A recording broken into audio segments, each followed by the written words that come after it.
শাহ ওলিউল্লাহ মুহাদ্দিসের দেহলভী রহমাতুল্লাহ আলাইহি বলেন, ফুয়ুজুল হারামাইনের মধ্যে উল্লেখ রয়েছে, আমি মক্কা মুকাররমায় মাহে রবিউল আউয়াল শরীফে গেলাম, দেখি মক্কার মুমিন মুসলমানেরা দয়াল নবীর মিলাদের দিবসকে এত জাঁকজমকের সাথে উদযাপন করছে, এতটা মহব্বতের সাথে নবীর মিলাদুন নবী উদযাপন করছে। আমি তাকায় দেখি আসমান থেকে অঝোর ধারায় রহমতের ভারী বর্ষণ তাদের উপরে নাজিল হচ্ছে। সুবহানাল্লাহ। শাহ ওলিউল্লাহ মুহাদ্দিস দেহলভী রহমাতুল্লাহ আলাইহি তিনি তার কিতাবে লিখছে, মক্কার মুসলমান ঈদে মিলাদুন নবী উদযাপন করেছে। আজকে আমাদের দেশে যারা মিলাদুন নবী মানেন না, আপনারা তো শাহ ওলিউল্লাহ মুহাদ্দিস দেহলভীকে বাদ দিলে আপনাদের পিরালিই থাকবে না, পিরালিও থাকবে না, মুহাদ্দিসের সনদও বাতিল হয়ে যাবে। নাকি হুজুর? ভারতবর্ষে যত মুহাদ্দিসিনে কেরাম আছেন তিনাদের সনদের মধ্যে শাহ ওলিউল্লাহ মুহাদ্দিস দেহলভী আছে কিনা? ওনাকে মারকাজুল আসানিদ বলা হয়।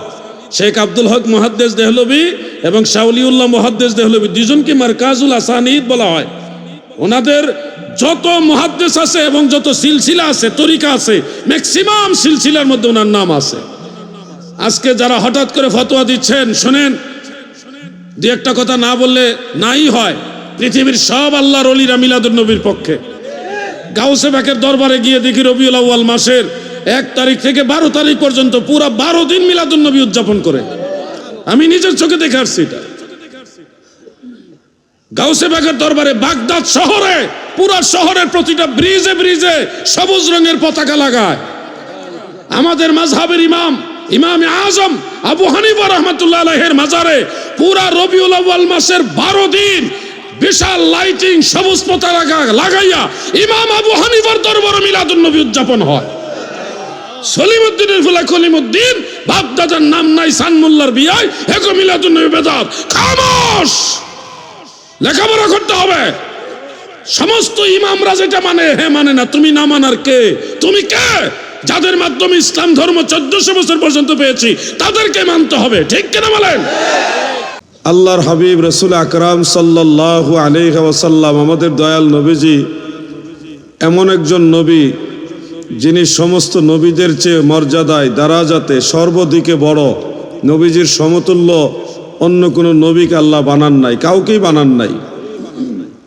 যার প্রমাণ হিসেবে আমরা দেখি সুম্মা দানা ফাতাদাল্লা ফাকানা কাবা কাউসাইনি আও আদনা, সূরা নজমের মধ্যে আল্লাহ তাআলা বলেন যে অতঃপর তিনি তার নিকটবর্তী হলেন, মানে নৈকট্য আরো বেশি অর্জন করলেন। ফাতাদাল্লা ফাকানা কাবা কাউসাইনি আও আদনা, এমনকি 2 ধনুক কিংবা আরো নিকটবর্তী হলেন। সুবহানাল্লাহ।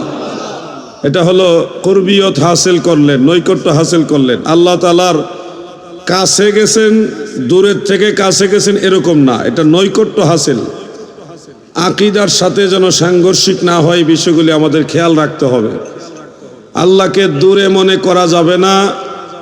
আল্লাহ তাআলা জিসমানি বা কোনো জাতগতভাবে আমাদের কাছে আছে এরকমও মনে করা যাবে না, বরং সার্বক্ষণিকভাবে ভাবতে হবে সব কিছু আল্লাহ তাআলার কাছেই আছে। আল্লাহ তাআলার সীমানার বাহিরে যাওয়ার ক্ষমতা কাহারও, আল্লাহর সীমানার বাইরে আর কোনো সীমানাও নাই। তো কেন আল্লাহ তাআলা নবীজিকে এত উপরে নিলেন? এত উপরে নেওয়ার হাকিকত হলো, আপনারা জানেন মেরাজ রজনীতে 7 আসমানে একাধিক নবীর সাথে নবীজির সাক্ষাৎ হয়েছে। এর মধ্যে 6ষ্ঠ আসমানে হযরতে মূসা আলাইহিস সালামের সাথে নবীজির সাক্ষাৎ। 7ম আসমান সর্বোচ্চ আসমানে হযরত ইব্রাহিম খলিলুল্লাহ আলাইহিস সালামের সাথে আমাদের নবীজির সাক্ষাৎ। এরপরে আর কোনো নবী নাই, এর উপরে আর কোনো নবী নাই। এর উপরে পাশাপাশি সিদরাতুল মুনতাহায় হযরতে জিবরিল আমিন আলাইহিস সালামের অবস্থান। বড়ই গাছের নিচে, কুল গাছের নিচে, ওইখানে হযরতে জিবরিল আমিন আলাইহিস সালাম অবস্থান করেন। এর উপরে আল্লাহ তাআলা আরো নিলেন, নবীজিকে আরো নিলেন। নিতে নিতে আরশে আজিম পর্যন্ত সীমাবদ্ধ রাখেননি, কারণ আরশে আজিম বহন করার ফেরেশতা আছে। নবীজিকে ওইখানে সীমাবদ্ধ রেখে দিলে ফেরেশতাদের সমান হয়ে যাচ্ছে। এজন্য নবীজি আল্লাহ তাআলা নবীজিকে আরশে আজিমেরও উপরে নিলেন। এত উপরে নিয়েছেন, সহিহ বুখারীর মধ্যে উল্লেখ রয়েছে কিতাবুত তাফসীরের মধ্যে, যে বিমা লা ইয়ালামুহু ইল্লাল্লাহ, এত উপরে নবীজিকে আল্লাহ তাআলা নিয়েছেন যেই উপর সম্পর্কে আল্লাহ তাআলা ব্যতীত আর কেউ জানেই না। কেন আল্লাহ এত উপরে নিলেন? এত উপরে কেন নিলেন? দুনিয়াতে রেখেও তো আল্লাহ তাআলা নবীজির সাথে ওহীর মাধ্যমে কথা বলতে পারতেন, অথবা সপ্তম আসমান পর্যন্ত রেখেও তো আল্লাহ তাআলা নবীজিকে দেখা দিতে পারতেন, কথা বলতে পারতেন। সিদরাতুল মুনতাহা রেখেও তো আল্লাহ কথা বলতে পারতেন, দেখা দিতে পারতেন। এত উপরে নেওয়ার হাকিকত হলো আল্লাহ তাআলা বোঝালেন, নবী গো, আমি আল্লাহরই কুল কায়নাতে যা কিছু আছে সব কিছুর উপরে আপনাকে তুলে জগৎবাসীকে এটাই বুঝাইলাম, আমি আল্লাহর সমগ্র সৃষ্টি জগৎ আমার রাসূলুল্লাহর কদম মুবারকের নিচে। আল্লাহর হাবিবের ইজ্জত সম্মান বোঝানোর জন্যই মূলত আল্লাহ তাআলা আমার নবীকে উপরে নিয়েছেন। এজন্য শেখ সাদী কবিতা লিখেছেন, বালাগাল উলা বিকামালিহি কাশাফাদ দুজা বিজামালিহি হাসুনাত জামিউ খিসালিহি সাল্লু আলাইহি। আল্লামা শেখ সাদী রহমাতুল্লাহ আলাইহি কবিতার ভাষায় লিখেন, বালাগাল উলা বিকামালিহি, নবী গো,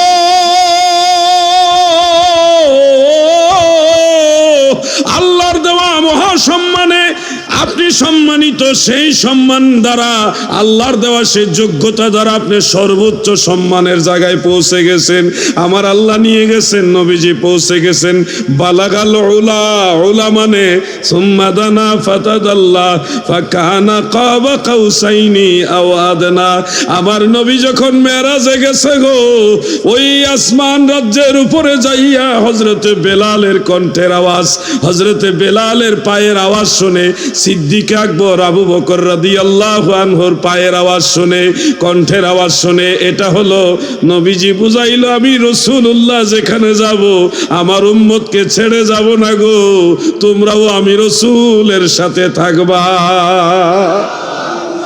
মিশকাত শরীফের 583 নম্বর পৃষ্ঠার মধ্যে তারিখে বাগদাদ থেকে খতিবে বাগদাদি রহমাতুল্লাহ আলাইহির সেই কিতাব থেকে একখানা রওয়ায়াত উল্লেখ, যেটা আপনারা অনেকে জানেন। এছাড়া রজিনের মধ্যে রাওয়াহুর রজিন বলে যে কিতাবটা উল্লেখ, সেখানের মধ্যে উল্লেখ রয়েছে ইমাম আবুল হাসান আর রাজিন রাহিমাহুল্লাহ, তিনি তার বিখ্যাত গ্রন্থ সেই কিতাবের মধ্যে এটা উল্লেখ করেন। আমার দয়াল নবী বলেন হযরতে বিলালকে, বিলাল তুমি আমার আগে জান্নাতে প্রবেশ করবা। বিলাল ভয় পেয়ে গেছে, যেখানে আমার নবীর আগে অন্য কোন নবীও জান্নাতে প্রবেশ করতে পারবে না।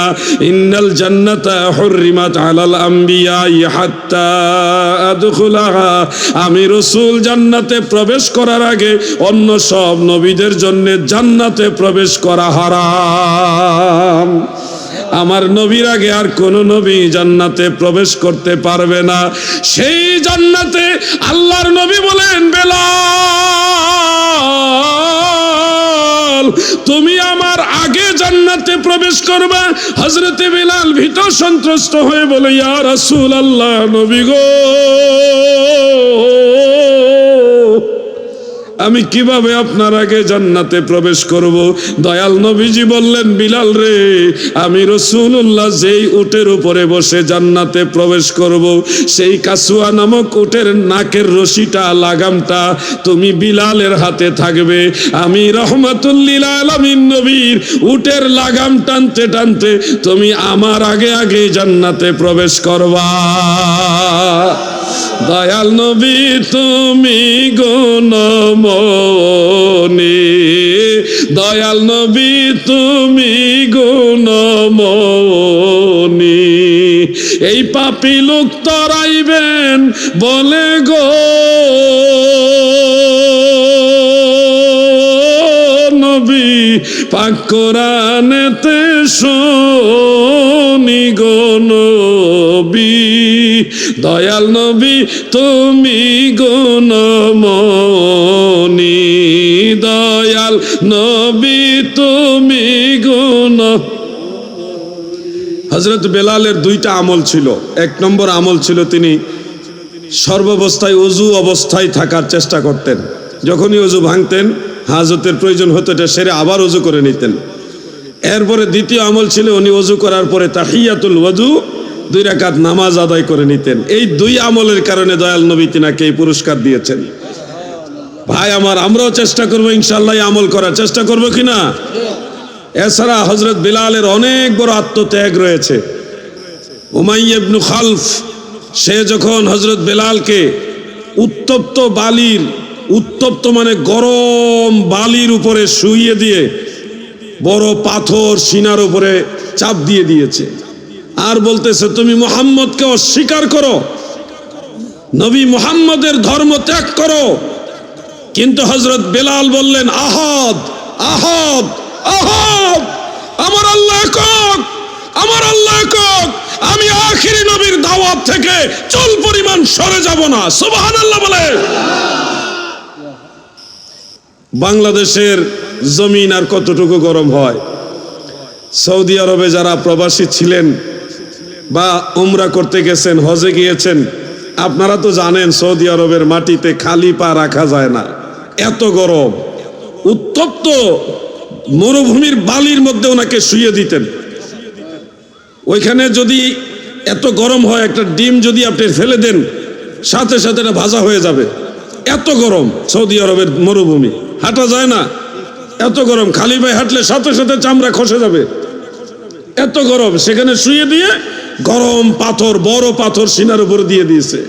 এরপর আমার নবীজির কদম মোবারক ছাড়ে নাই। আমার দাদু ভাইরা গো, আল্লাহর নবী এই জন্য বলেছেন, লা ইউমিনু আহাদুকুম হাত্তা আকুনা হাব্বা ইলাইহি মিন ওয়ালিদিহি ওয়া ওয়ালাদিহি ওয়ান নাসি আজমাইন, মুত্তাফাকুন আলাইহি। দুনিয়ার মধ্যে যা কিছু আছে, এমনকি আপনার সন্তান সন্ততি, আপনার পিতা, যদিও মায়ের কথা উল্লেখ নাই, কিন্তু না থাকলে অন্য হাদিস থেকে জানা যায়, হযরতে সাদ ইবনে আবি ওয়াক্কাস রাদিয়াল্লাহু তাআলা আনহু, যিনি আশারায়ে মুবাশশারার অন্যতম সাহাবী, আপনাদের চট্টগ্রামে এসেছিলেন। সাদ ইবনে আবি ওয়াক্কাস চট্টগ্রামে এসেছিলেন, ওনার পদধূলি আপনাদের এই জমিনে আছে। তিনি সহ ছোট্ট একটা কাফেলা চীন দেশে যাওয়ার পথে চট্টগ্রামের একটা জায়গায় জাহাজ নোঙ্গর করেছিলেন। ওই জায়গাটার নাম শিকলবাহা, চিনেন নাকি? সাতকানিয়া না, এটা শিকলবাহা তো এখানে আনোয়ারার আশেপাশে, কর্ণফুলী থানা। মাশাআল্লাহ, চিনছেন দাদু। শিকলবাহা দয়াল নবীর সাহাবী, জান্নাতের সরাসরি সার্টিফিকেট প্রাপ্ত সাহাবী সাদ ইবনে আবি ওয়াক্কাস রাদিয়াল্লাহু আনহুর কদম মোবারক লাগছে। এই জন্যেই চট্টগ্রামের মানুষ সাহাবীদেরকে ভালোবাসে। মিশরের মানুষের কোরআন তেলাওয়াত এত সুন্দর কেন জানেন? হাকিকত হলো আল্লাহ রসুলের সাহাবীদের মধ্যে যে সকল সাহাবারা সবচেয়ে সুন্দর তিলাওয়াত করতেন, এমন 2 জন সাহাবী মিশরে আসছিলেন। এর মধ্যে একজনের নাম হযরত আবু দারদা রাদিয়াল্লাহু আনহু, ওনার মাজার জিয়ারত করে আসছি আমি। আরেকজনের নাম হযরত উকবা বিন আমির রাদিয়াল্লাহু আনহু। তিনাকে যখন নবীজি পাঠায়, মিশরে পাঠায়, তিনি বলেন, ইয়া রাসূলুল্লাহ, দয়াল নবী গো, মদিনা শরীফ এই শহর থেকে যেতে মন চায় না, এখান থেকে যদি চলে যায় আমি তো আপনাকে দেখতে পাবো না গো নবী। ও দয়াল নবীজি, আপনার হুকুমত অমান্য করতে পারবো না। আতিউল্লাহ ওয়া আতিউর রাসূল। নবী গো, বাহ্যত অনেক দূরে চলে গিয়ে আপনাকে ছাড়া আমি থাকতে পারবো না। আমাকে এমন একটা কিছু দেন যেই জিনিসটা আমার কাছে থাকলে আমি আপনার ঘ্রাণ পাবো, আপনাকে কাছে পাবো। আল্লাহর নবী রাহমাতুল্লিল আলামিন যে আয়না মুবারক ব্যবহার করতেন, সেই আয়না মুবারকটা দিয়ে বললেন, উকবা গো, আমি রাসূল তোমাকে এটা হাদিয়া দিলাম, এটা নিয়ে যাও। যখনই আয়নার দিকে তাকাইবা তখনই তুমি আমি রাসূলুল্লাহকে দেখবা। তব দর্শনে জ্বালা জোড়াইব পদ, পরশনে তনু শীতলিব। দাস সম্ভাষণে মন পুলকিব পদ, নীরজ ভেষদয়ে বিষে। অর্থাৎ ওগো নবী, আপনাকে দেখে আমার অন্তরের জ্বালা জোড়াবো, পদপরশনে তনু শীতলিব, আপনার কদম মুবারকে চুম্বন করে আমার এই শরীর ঠান্ডা করব। সুবহানাল্লাহ বলেন। দাস সম্ভাষণে মন পুলকিব। ওগো নবী, আপনি যখন আমাকে বলবেন আমার দাস, আমার গোলাম, এই সম্ভাষণ শুনে আমার মন আনন্দিত হবে। সুবহানাল্লাহ বলেন। নবীজি যখন বলবে যে আলাউদ্দিন তুমি আমার গোলাম, এই কথা শুনে আমি আনন্দিত হব, এই মনোবাসনা প্রত্যেকটা আশিক রাসূলের আছে না নাই? কিছু ভাইরা এখানে শিরকের ঘ্রাণ খুঁজবেন, খবরদার, লেখাপড়া করো, যেখানে সেখানে শিরকের ফতোয়া দিও না। শিরক তো সস্তা জিনিস না। কোন মানুষকে আমার বান্দা বলা নিষেধ, আল্লাহর নবী নিষেধ করেছেন যে তোমরা কাউকে আমার বান্দা, আমার বান্দি বলবে না, বরং তোমরা বলবে আমার গোলাম, আমার দাসী, এইভাবে বলবে। এটা সহিহ মুসলিমের মধ্যে উল্লেখ রয়েছে। অতএব যেখানে সেখানে ফতোয়া দিয়েন না। সাহাবাই কারামেরও কৃতদাস ছিল, দয়াল নবীজির একাধিক কৃতদাস ছিল, তাবিঈদের কৃতদাস ছিল, গোলাম ছিল। এই জন্যে শিরকের ফতোয়া যখন দেন একটু ভালোভাবে স্টাডি করে দিবেন। এই প্রজন্মটা, আমাদের পরবর্তী জেনারেশন যারা, এরা কোনো ভেদ বিচার ছাড়া হুট করে ফতোয়া দিয়ে বসে। বাতিলদের মধ্যে যারা আছে, সামান্য লেখাপড়াও আছে, কিন্তু দেখা যায় তাদের তাহকিক ভালো মতো না থাকার কারণে যত্রতত্র যেখানে খুশি ওখানে ফতোয়া দিয়ে মানুষকে বিভ্রান্ত করে ফেলে। এগুলি থেকে সচেতন হতে হবে। পাগলামি ধর্ম নিয়ে চলে না। ঈমান আকীদা নিয়ে যদি পাগলামি করেন, হাসরের ময়দানে বিপদে পড়ে যাবেন। আমার কথাগুলি পরামর্শ হিসেবে নেবেন, কোনো ধরনের দলবাজি করে এই কথাগুলি নেবেন না। আপনিও একদিন মরবেন, আমিও মরব। চির ঘুমে যাবে ঘুমাইবে নোরে আসি মন, কারণ কির শুধাইবে বিকটাকৃতিতে কি যে ভয় হবে নবী পদবিনে ভাব সবে মিশে। উকবা বিন আমির আরবের মানুষ, বর্তমান সৌদি আরব অঞ্চল, ওই হেজাজের অঞ্চলের মানুষ। তিনি শুধুমাত্র ইমানের দাওয়াত, ইসলামের দাওয়াত পৌঁছে দেওয়ার জন্য মিশরে রওনা দিয়েছেন। যাওয়ার সময় আমার নবী বললেন, আমি তোমাকে আয়না মুবারক দিয়ে দিলাম, এটা ব্যবহার করো, আমি নবীকে দেখতে পাইবা। আমি গুনাহগার মিশরে উকবা বিন আমিরের সে আয়নাটা দেখারও সুযোগ হয়েছে। যারা গিয়েছেন তারা হয়তো দেখবেন, এখনো সেই আয়না মুবারকের কাছে গেলে কেমন যেন মিশক আম্বরের ঘ্রাণ খুঁজে পাওয়া যায়। সেই দুইজন সাহাবী ছিল দয়াল নবীজির সাহাবীদের মধ্যে কারিউল কোরআন। ইনাদের তেলাওয়াত সুন্দর ছিল, চমৎকার ছিল। ওই ধারাবাহিকতায় 1400 বছর যাবত মিশরের কারি সাহেবদের তেলাওয়াত সারা ওয়ার্ল্ডের সবার চাইতে সুন্দর। ওনাদের তেলাওয়াতের টান আর অন্য এলাকার টানের মধ্যেও বেশ কম, সুন্দরই আলাদা। ওই যে তাসির হলো দয়াল নবীর সাহাবীর, চট্টগ্রামে তাসির হয়েছে সাদ ইবনে আবি ওয়াক্কাস রাদিয়াল্লাহু আনহুর তাসির। ওনার কদম মুবারকের ধুলা আপনারা পেয়েছেন। বাংলাদেশে বেশ কয়েকজন সাহাবী এসেছে, আপনারা জেনে রাখেন। বাংলাদেশে বেশ কয়েকজন দয়াল নবীর সাহাবী এসেছে। এর মধ্যে 2টা মসজিদ পাওয়া গেছে, যে মসজিদগুলো সাহাবীরা প্রতিষ্ঠিত করে গেছেন। একটা মসজিদ হলো লালমনিরহাট জেলা সদর থানায় 62 হিজরির দিকে একটা মসজিদ বানানো হয়েছে, যা পাথরের মধ্যে 62 হিজরির কথা লেখা আছে, প্রতিষ্ঠা সন। সেই মসজিদটা লালমনিরহাট জেলা রংপুরে। আপনারা কখনো গেলে ওই মসজিদে নামাজ পড়ে আসবেন ইনশাআল্লাহ।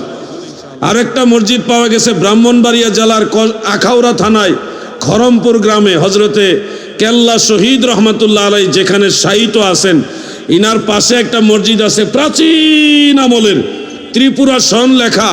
ওই সন যখন হিজরি সনে আপনি মিলাবেন তখন দেখবেন সাহাবাই কারামের সমকালীন এই মসজিদের প্রতিষ্ঠা হয়েছে। মারহাবা বলেন। আর চট্টগ্রামে সাহাবাই কারাম ওই চীন দেশে যাওয়ার সময় এটা একটা ঐতিহাসিক ছিল, বন্দর ছিল। চট্টগ্রাম মানে সারা এই অঞ্চলের মানুষের সাগর পথে চলাচলের একটা গুরুত্বপূর্ণ বন্দর। এই জন্য আল্লাহর রসুলের সাহাবীদের পদধূলি আপনারা পেয়েছেন। এতে কি খুশি না বেজার?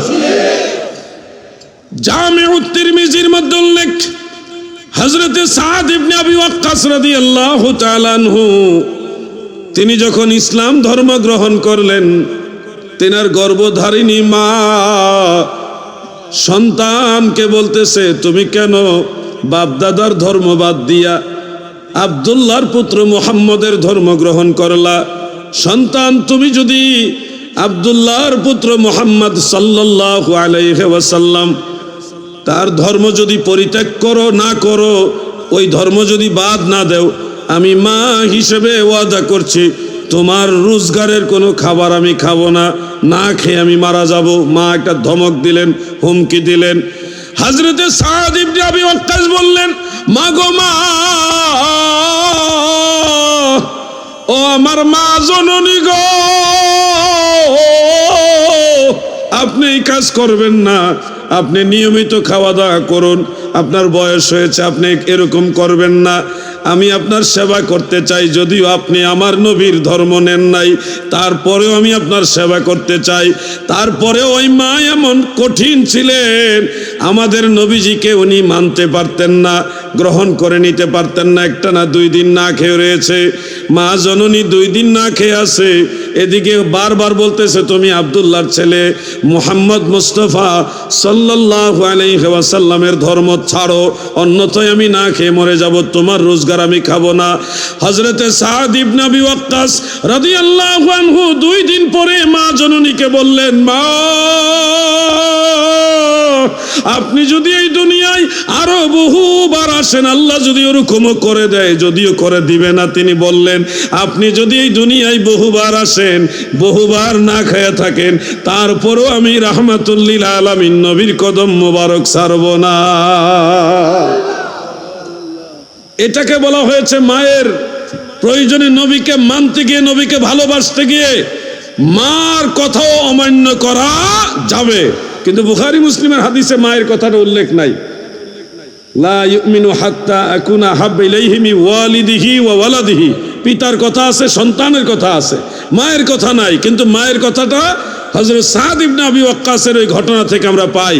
নবী মানতে হলে গোটা দুনিয়ার সব বাদ দিয়ে হলে নবী মানতে হবে, ঠিক কিনা বলেন? নবী আমার জান, নবী আমার প্রাণ, নবী আমার জান, নবীর কাছে আছে আমার মাওলার সন্ধান, নবীর কাছে আছে আমার, নবী আমার জান, নবী আমার প্রাণ, বলুন নবী আমার জান। সাহাবায়ে কেরাম নির্দ্বিধায় নিঃসন্দেহে আল্লাহর নবীকে অনুসরণ করতেন, বিশ্বাস করতেন। এর মাঝে অনেকটা ঘাটতি আছে, আমরা তো আর সাহাবীদের মতো হতে পারবো না, পারবো? এটা সম্ভব না। কিন্তু তারপরে চেষ্টা করতে হবে, যেন সামান্য হলেও চেষ্টা আমরা করে নবীজির উম্মতের দাবিদার হইতে পারি, এটুকু চেষ্টা আমাদের করতে হবে, তাই না? সাদ ইবনে আবি ওয়াক্কাস যখন ইসলাম প্রচারের জন্য আফ্রিকার দিকে রওনা দিলেন, আফ্রিকা বলতে মিশরের পাশাপাশি, মিশর রাষ্ট্রটা 2টা মহাদেশে পড়ছে, একটা এশিয়া মহাদেশ আর একটা আফ্রিকা মহাদেশ, 2 মহাদেশের মাঝখানে হলো মিশর। ওই আফ্রিকা মহাদেশে যাওয়ার পথে টাইগ্রিস নদী পড়ে, নদীর কিনারে হযরত সাদ ইবনে আবি ওয়াক্কাস যখন গেলেন, তো ওনার বাহিনী শুদ্ধ, হঠাৎ নদী, এত বড় নদী কিভাবে পার হবে? আপনারা যারা গেছেন তারা দেখছেন, দজলা নদী, টাইগ্রিস নদী, এরপরে ফুরাত নদী, এগুলি কিন্তু মোটামুটি ছোট নদী না, বড় নদী। আর কারবালার ময়দানের পাশে যে ফুরাত, এটা চিকন হয়ে গেছে, একটা শাখা। মেইন ফুরাত অনেক বড় নদী, দজলা নদী অনেক বড় নদী। তো সেই নদীর কিনারে যখন গেলেন, অনেক বড় নদী, এত বড় নদী, উট নিয়ে, ঘোড়া নিয়ে, গাধা নিয়ে, যুদ্ধের অস্ত্রশস্ত্র, খাদ্য সামগ্রী, পোশাক পরিচ্ছদ সব কিছু নিয়ে কিভাবে পার হবে? সাদ ইবনে আবি ওয়াক্কাস বলেন, হে আল্লাহর রসুলের সাহাবী, হে নবীজির সাহাবীদের তাবিঈগণ, তোমরা কি আল্লাহর উপরে বিশ্বাস রাখো না? তারা বললেন, বেশক, অবশ্যই আমরা বিশ্বাস রাখি। তোমরা কি আল্লাহর রসুলকে আল্লাহ তাআলা সত্য নবী হিসেবে বিশ্বাস করো না?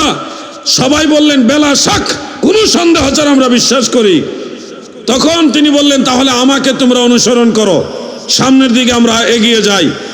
আমরা আল্লাহর দ্বীনের দাওয়াত পৌঁছে দেওয়ার জন্য এসেছি, এই নদী কিভাবে পার হবে এটা আমাদের দায়িত্ব না, এটা আল্লাহর দায়িত্ব। সুবহানাল্লাহ। বলেই তিনি দাজলা নদী, সেইটাই গ্রিস নদীর মধ্যে নেমে গেলেন। নেমে যাওয়ার পরে পানি আর পানি রয় না, এটা অটোমেটিক শক্ত হয়ে বরফের মতো এমন বরফ হয়েছে যেটা পিচ্ছিল নয়, দৌড় দিলে পিছলিয়ে মানুষ পড়ে যাবে, ঘোড়া পড়ে যাবে, উঠ পড়ে, ওরকম নয়। আল্লাহ তাআলা ওই পানিকে এমন করে দিয়েছে যেটার উপর দিয়ে অনায়াসে দৌড়াইয়া দাজলা নদী পুরাটা পার হয়ে ওই পারে গিয়ে আল্লাহর নবীর সাহাবারা কালেমার দাওয়াত পৌঁছে দিয়েছে। সুবহানাল্লাহ। আমাদের দেশের যুবকরা যখন শুনে শাহজালাল রহমাতুল্লাহ আলাইহি সুরমা নদী জায়নামাজ দিয়ে পার হয়েছে, তখন তারা বলে এগুলি কিচ্ছা কাহিনী, এগুলি যারা মাজার পূজা করে, মাজার ব্যবসা করে, তাদের দলের লোকেরা বানায় বানায় বলে, এই ধরনের কথা বলে যুবকরা। শোনো, তোমরা ইসলাম সম্পর্কে জানো না, তোমরা খবর নিয়ে দেখো। ওই রাজশাহীতে একজন আল্লাহর ওলি রয়েছে, হজরতে শাহ মখদুম রূপুস রহমতুল্লাহ আলাই। তিনি একটা মাছের উপরে আরোহণ করে সাগর পাড়ি দিয়ে এই বাংলা ভূমিতে এসে ইসলাম প্রচার করেছেন। তোমরা খবর নিয়ে দেখো, হজরতে শাহ মুস্তফা বাগদাদি রহমতুল্লাহ আলাই, হজরত শাহজালাল রহমতুল্লাহ আলাইহি সিলেট ওই অঞ্চলে শাহ মুস্তফা, তিনি যখন ইসলামের দাওয়াত দেয়, ওনার বিরুদ্ধে দাঁড়ায় গেছে সমস্ত বিধর্মীরা, অস্ত্র শস্ত্র নিয়ে দাঁড়ায় গেছে। উনি একা, তখন উনি একা, আর হাজার হাজার মানুষ তিনার বিরুদ্ধে দাঁড়ায় গেছে। তখন শাহ মুস্তফা বাগদাদি আল হাসানি ওয়াল হুসাইনি রাহিমাহুল্লাহু তাআলা, পাশে জঙ্গল ছিল, বাঘের বিচরণ ছিল, এখনো জঙ্গল আছে, মৌলভীবাজার এলাকায় এখনো জঙ্গল আছে। ওই জঙ্গলের কিনারে গিয়ে বললেন, হে জঙ্গলার বাঘ, আল্লাহর দ্বীনের জন্য তুমি আমার কাছে আসো। বাঘ বের হয়ে আসলো, তিনি বাঘের উপরে লাফ মেরে উঠলেন, বললেন, হে জঙ্গলার সাপ, আল্লাহর হাবিবের দ্বীনের জন্য আমার আনুগত্য স্বীকার করো। বড় লম্বা সাপ এসে তিনার কাছে নত স্বীকার করলেন। তখন তিনি বাঘের উপরে সাওয়ার হয়ে বিশাল লম্বা সাপকে চাবুক বানিয়ে কাফের মুশরিকদের দিকে যখন এগিয়ে যাচ্ছে, কাফের মুশরিকরা যখন দেখলো মানুষ বাঘের উপরে সাওয়ার হয়েছে, বিষাক্ত সাপকে চাবুক বানিয়েছে, তারা ভীত সন্ত্রস্ত হয়ে ভয় পেয়ে এলোপাথারি দৌড়াইলো, বিনা যুদ্ধে আল্লাহর ওলি ঈমানের দাওয়াত পৌঁছাই দিল।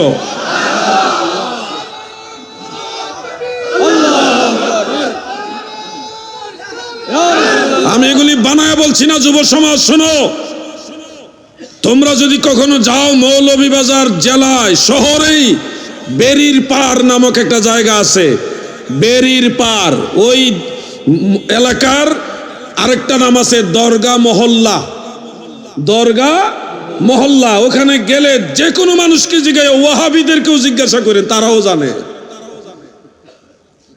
শাহ মুস্তফা রহমতুল্লাহ আলাই কেমন আল্লাহর ওলি, জিজ্ঞাসা করো।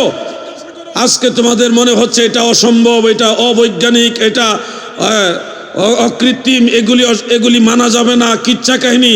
তোমরা জানো এই চট্টগ্রামে একজন আল্লাহর ওলি আছে, হযরতে শাহ মুহসিন আউলিয়া রহমাতুল্লাহ আলাই, যিনি পাথরের উপরে দাঁড়িয়েছিলেন আর বলেছিলেন, হে পাথর, আল্লাহর দ্বীন প্রচার করতে যাব, তুমি আমার অনুগত হয়ে যাও, সাগরের উপর দিয়ে পাড়ি দিয়ে আমাকে বাংলা ভূমিতে নিয়ে যাও। সুবহানাল্লাহ বলেন। শাহ মুহসিন আউলিয়ার মাজারের পাশে এখনো সেই পাথর আছে। আমরা কাল্পনিক কথা বলি না ভাই, এমনি এমনি ওলি আল্লাহর পাগল হই নাই, এমনি এমনি পাগল হই না। তোমাদেরকে আল্লাহ মেধা দিয়েছে, আমাদেরকে আল্লাহ কম দেয়নি, তোমাদের চেয়ে একটু বেশি দিছে। আমরা ওলি আল্লাহ মানি, তোমরা মানো না, বুঝের বেশ কম। আরো অনেক ওলি আল্লাহ আছে যাদের কথা যদি একে একে বলি। আমি যখন সিরিয়াতে গেলাম, সিরিয়ার রাজধানী দামেস্কে জাবালে কাসিউনের পাদদেশে গিয়ে হযরত সুলতান সালাউদ্দিন আইয়ুবী রহমাতুল্লাহ আলাইহির চাচাতো ভাই হযরত আইয়ুব তাহের আল কুর্দি রহমাতুল্লাহ আলাইহির মাজারে গেলাম। গিয়ে দেখি ওনার মাজারের বাহিরে ওনার পা বের করা। জানতে পারলাম ওনার পায়ের নখ প্রতি সোমবারে কেটে দিতে হয়, অটোমেটিক বাড়ে, নখ বাড়ে। আমাদের যেমন নখ বাড়ে, ওনার পায়ের নখও বাড়ে, বৃদ্ধি পায়, বড় হয়। এগুলি কেটে দিতে হয় সপ্তাহে সপ্তাহে। ঘটনা কি এরকম হলো কেন? লোকজনরা সবাই বলা বলি করছে যে কোনো এক সময় এই শহরের গভর্নর ছিল একটু নাস্তিক মনা। ক্ষমতা পাইলে মানুষ আল্লাহ থেকে একটু দূরে সরে যায় না, নিজেকে সর্বে সর্বা মনে করে, আমার চেয়ে বড় আর কে আছে। ক্ষমতার দাপট মানুষ সবাই হজম করতে পারে না। তো ওই লোকটা ক্ষমতা পেয়ে একটু নাস্তিক মনা হয়ে গেলেন, ভাবলেন যে আমার চেয়ে বড় আর কে আছে, আমি যা খুশি তাই করতে পারবো, সব আমার কথায় উঠে আর বসে। এই ক্ষমতার দাপট ওনাকে পেয়ে বসলো। তিনি মাজারের কাছে গিয়ে দাঁড়িয়ে দেখে অনেক মানুষ লাইন ধরে জিয়ারত করতেছে অত্যন্ত বিনয় আদবের সাথে। তো উনি একটু বিরক্তি প্রকাশ করে বললেন, এত মানুষ এই কবরে কেন আসে? আশেপাশে তো আরো বহু কবর আছে, ওখানে যাচ্ছ না কেন? এখানে কেন আসতেছো? এখানে উনি কি আল্লাহর ওলি নাকি চোর ডাকাত, এটা তোমাদের কে বলে দিল? এই কথা যখন সে উচ্চারণ করেছে, চোর ডাকাত, সাথে সাথে আল্লাহর ওলি হজম করে নাই, মাজারের ভিতর থেকে পা বের করে লাথি দিয়ে ওইখানেই তাকে জাহান্নামে পাঠাই দিয়েছে। এরপরে আর পা ভিতরে নাইনি, এখনো সে পা বাহিরে আছে। যুবকরা বানায় বলছি না, তোমরা ঢুকো গুগলে গিয়ে ঢুকো, হযরত আইয়ুব তাহের কুর্দি রহমাতুল্লাহ আলাইহি লেখে সার্চ দাও, দেখো উইকিপিডিয়া সবচেয়ে নির্ভরযোগ্য একটা সাইট হলো উইকিপিডিয়া। ওখানে দেখো ওনার ডিটেলস সব লেখা আছে, আমি যা বলছি তা পাবে। অনেক মানুষ সন্দেহ করেছিল এটাকে অরিজিনাল পা নাকি কৃত্রিম পা, এই সন্দেহ করে ভালো ভালো ডাক্তার নিয়ে আসছে। তিনারা সিরিজ দিয়ে এই পা থেকে রক্ত নিয়েছে, ল্যাবে নিয়ে টেস্ট করেছে, দেখেছে এটা কি আসল না নকল, দেখে টেস্ট করে এটা অরিজিনাল মানুষের রক্ত। এজন্য বলছি ওলিয়া উলিয়া মানতে হবে, প্রিয় নবীজির সাহাবীদের তাজিম করতে হবে। কোথায় বাগদাদ, কোথায় রোম দেশ, কোথায় মক্কা মুকাররমা মদিনা মুনাওয়ারা, কোথায় আরবের হেজাজ, সেই অঞ্চল স্ত্রী সন্তান ছেলে মেয়ে মা বাপ ভাই বোন আত্মীয় স্বজন সব ছেড়ে শুধু আল্লাহর হাবিবের গোলামি করার জন্য এই ভারতবর্ষে চলে এসেছে আল্লাহর নবীর সাহাবী এবং আল্লাহর ওলিরা, ঠিক কিনা? তুমি তো মাহফিলে এসে বসতে পারো না, ঘর থেকে বের হয়ে দোকান ছেড়ে মাহফিলে এসে বসার সেই প্রেমের জজবা তোমার হয়নি। আর সাহাবারা কোথায় আরব আর কোথায় হিন্দ, সেখান থেকে এখানে চলে আসছে শুধুমাত্র আল্লাহর দ্বীনের গোলামি করার জন্য। আমার দাদু ভাইরা গো, দিলের কান লাগায় কথাগুলো শুনবেন। সত্যিকারের ইসলাম যদি খুঁজতে যান তাহলে ওলি আল্লাহদের কাছেই পাবেন, যেটা আল্লাহ তাআলা বারবার সুন্দর করে বুঝিয়ে দিয়েছেন। ইয়া আইয়ুহাল্লাযীনা আমানুত্তাকুল্লাহা ওয়া কুনু মা'আস সাদিকিন। ঈমানদার বান্দা বান্দিরা গো,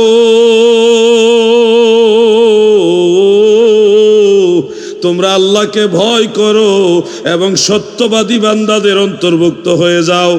আজকের দিনে আমরা দেখছি সামান্য ভোটের জন্য জান্নাত বিক্রি করতেছে। এরা কি সত্যবাদী? এরা নিজেরা জান্নাতে যাবে কিনা গ্যারান্টি নাই। মানুষদেরকে ভোটের লোভ দেখাইয়া ইসলামের নাম বিক্রি করে, টিকিট বিক্রি করে, আবার কখনো কাউকে জান্নাতি বানায় দিতেছে। খবরদার, মনে রাখো, জবানকে লাগাম দাও, আল্লাহকে ভয় করো। কোনো মানুষকে জান্নাতের টিকিট দেওয়ার ক্ষমতা আমাদের কারো নাই। জবানকে লাগাম দিতে হবে, যখন যা মুখে আসে তাই বলা যাবে না। ভুলক্রমে যদি কোনো শব্দ চয়ন হয়ে যায়, এটার জন্য আল্লাহর কাছে মাপ চাইতে হবে। আমি আপনাকে মাফ করতে পারবো না, মাফ করবে কে? আল্লাহ। তার কাছে মাপ চাও, বারবার ক্ষমা চাও, এতে তোমার ইজ্জত কমবে না। কিন্তু জবানকে লাগাম দিতে হবে, আল্লাহর ওলিদের সোহবতে যাইতে হবে। ওলি আল্লাহর বাংলাদেশ, শহীদ গাজীর বাংলাদেশ, শাহজালালের বাংলাদেশ, এই শাহপরানের। আপনাদের চট্টগ্রামে আরেকজন আল্লাহর ওলি আছে, হযরতে শাহ আমানত শাহ রহমাতুল্লাহ আলাইহি। আমানত শাহ রহমাতুল্লাহ নাম শুনেননি আপনারা নাকি? তিনার সম্পর্কে আপনারা জানেন না? ওই যে জমির দলিল আনার জন্য মুহূর্তের মধ্যে সন্দ্বীপে পাঠায় দিল। এই ঘটনাগুলি আমি তো আপনাদের মায়ের কাছে মামার বাড়ির ওয়াজ করে তো লাভ নাই। আপনারা এগুলো জানেন। এগুলি কি আমরা কি বানায় বলি? এগুলো সত্য না মিথ্যা? এই জন্য বলছি, ওলি আল্লাহর সোহবত থেকে দূরে যাওয়া যাবে না। কথায় কথায় যারা লাঠি ছুটা নিয়ে বের হয়ে ভাঙচুর করে, এরা প্রকৃত ইসলামের লোক না, এরা ইয়াজিদের দালাল। বুঝে নিতে হবে। গত বছর এই মাহফিলে আমি লম্বা সময় আলোচনা করতে পারিনি।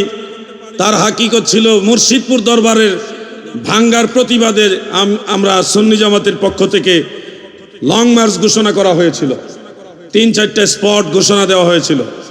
তো 3টা স্পটে আমরা প্রায় 3 লক্ষাধিক মানুষ জড়ো হয়েছিলাম। এর মধ্যে আমি যেখানে ছিলাম, নকশবন্দি ভাই, আমি, এরপরে মাওলানা গোলাম রব্বানী কাসেমি, আমরা যেখানে ছিলাম এখানে ধরেন সব বাহিনী গিয়ে জড়ো হয়ে গেছে। বিভিন্নভাবে আমাকে বলা হচ্ছে, আপনি কেন বললেন লাঠি নিয়ে আসতে? আমি তখন উত্তরে বলেছি, আমি কি বুকা নাকি যে লাঠি ছাড়া আসবো মায়ের খাওয়ার জন্যে? আমাকে মারতে আসলে আমি অন্তত ওকে 10টার জায়গায় একটা ফেরত দিতে তো হবে, জান বাঁচানো ফরজ। হ্যাঁ, উস্কানিমূলক হইল। লাঠি আনতে কেন বললেন? উস্কানিমূলক হইল।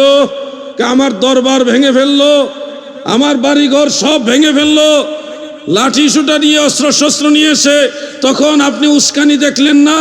এখন আমি আমার নিজের বাড়ি উদ্ধারের জন্য রওনা দিয়েছি, এখন উস্কানি দেখছি আপনারা কি জঙ্গিদেরকে সায় দিতেছেন কিনা। তখন নরম হয়ে গেছে। কাদেরকে কথাগুলি বলেছি বুঝে নেন।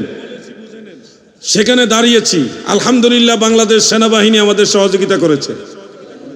2 ঘন্টার ভিতরে পুরা দরবার আমাদের কন্ট্রোলে দিয়ে দিছে। আমাদের জিজ্ঞাসা করেছে আপনারা কি চান? আমরা উত্তরে বলেছি আমরা কোনো সংঘাত মারামারি চাই না, আমরা আমাদের দরবার আমাদের কন্ট্রোলে চাই, আর যারা এটা দোষী তাদেরকে আইনের আওতায় নিতে হবে। তারা বলল আমরা রাজি। আমরা বললাম তাহলে আমরাও রাজি, দরবার বুঝাই দেন। 2 ঘন্টার ভিতরে পুরা দরবার আমাদের বুঝাই দিছে। হাজার হাজার লোক নিয়ে আমরা দরবারে ঢুকে গেছি। সুন্নিরা এক হয়ে গেলে, আপনারা যদি সবাই একসাথে দাঁড়ায় যান, এমন কোন ক্ষমতা নাই আপনাদের পিছু হটাবে। কিন্তু আপনারা ঐক্যবদ্ধ থাকতে হবে। একতার বলে হও বলিয়ান, উড়িবে আকাশে তবু বিজয় নিশান। যদি বিচ্ছিন্ন হয়ে যান তাহলে বাতিলরা সুযোগ পেয়ে যাবে। আর যদি ভাইয়ে ভাইয়ে হাত মিলিয়ে রাখেন, হাতে হাত মিলিয়ে রাখেন, তখন আর কোনো অপশক্তি আপনাদের পর্যদস্ত করতে পারবে। আমি আশা করি আপনারা ঐক্যের পক্ষে কিনা। বাবুল ভাই কই আছেন আপনি? আচ্ছা, আপনারা যারা আছেন আপনারা তো ঐক্যের পক্ষে নাকি? আপনারা কি ট্রাফিকের চাকরি করেন সবাই? আসেন না, ঐক্যের পক্ষে কষ্ট করে কুয়াশার মধ্যে দাঁড়ায় রয়েছেন, ভিতরে আসেন। আচ্ছা, তো যায়েন না, দাঁড়াই থাকেন। বললাম যদি মনে চায়, মোহব্বত লাগে, তাহলে ভিতরে আসেন, খুশি হব, আপনাদের জন্য দোয়া করব। আর যদি বলেন না হুজুর জুতা চুরির সম্ভাবনা আছে, তাহলে জুতা সহ নিয়ে আসেন ভিতরে, জুতাটা নিচে রাখা এটার মধ্যে বসে যান। ভিতরে বসলে ভালো লাগবে। কত মানুষ, অর্ধেক প্যান্ডেলে মানুষ বাইরে বাইরে দাঁড়ায় রয়েছে। আর যদি মনে না হুজুর আমরা দাঁড়াই শুনবো, তো দাঁড়াই থাকেন, কোনো আর দোষ নাই, দাঁড়ায় থাকলে দোষ না, ভিতরে বসলে খুশি হব। আল্লাহুম্মা সাল্লি, মাশাআল্লাহ,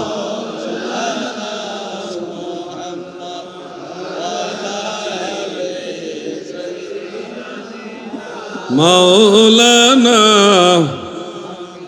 আল্লাহুম্মা সাল্লি আলা, মারহাবা,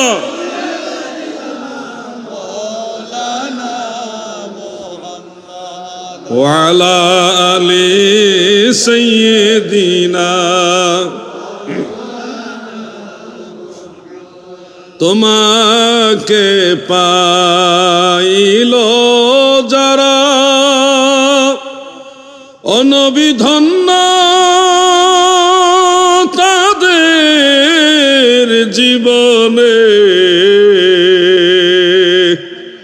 ভয় নাই তাদের কোনো কালে, ভয় নাই তাদের মরণে। আল্লাহুম্মা সাল্লি, মারহাবা, মুহাম্মদ ওয়া আলা আলি সাইয়্যিদিনা। এই যে দুরূদ শরীফের চর্চা, জিকিরের চর্চা সুন্নি মুসলমানদের মাঝে পাবেন, কিন্তু যারা সুন্নি নয়, বাতিলদের বিভিন্ন দল, সেখানে গিয়ে দেখবেন তেমন কোনো দুরূদ শরীফের চর্চা নাই। সেখানে তেমন কোনো জিকিরের চর্চাও নাই। আমল আখলাকের সাথে যেই মুসলমানরা লেগে আছে নবীর তরিকার সাথে, তারাই হলো সুন্নি মুসলমান। কারণ তাদেরকে শিক্ষাটা দিয়েছে কে? আল্লাহর ওলিরা। কারা দিয়েছে? আল্লাহর ওলিরা দিয়েছেন।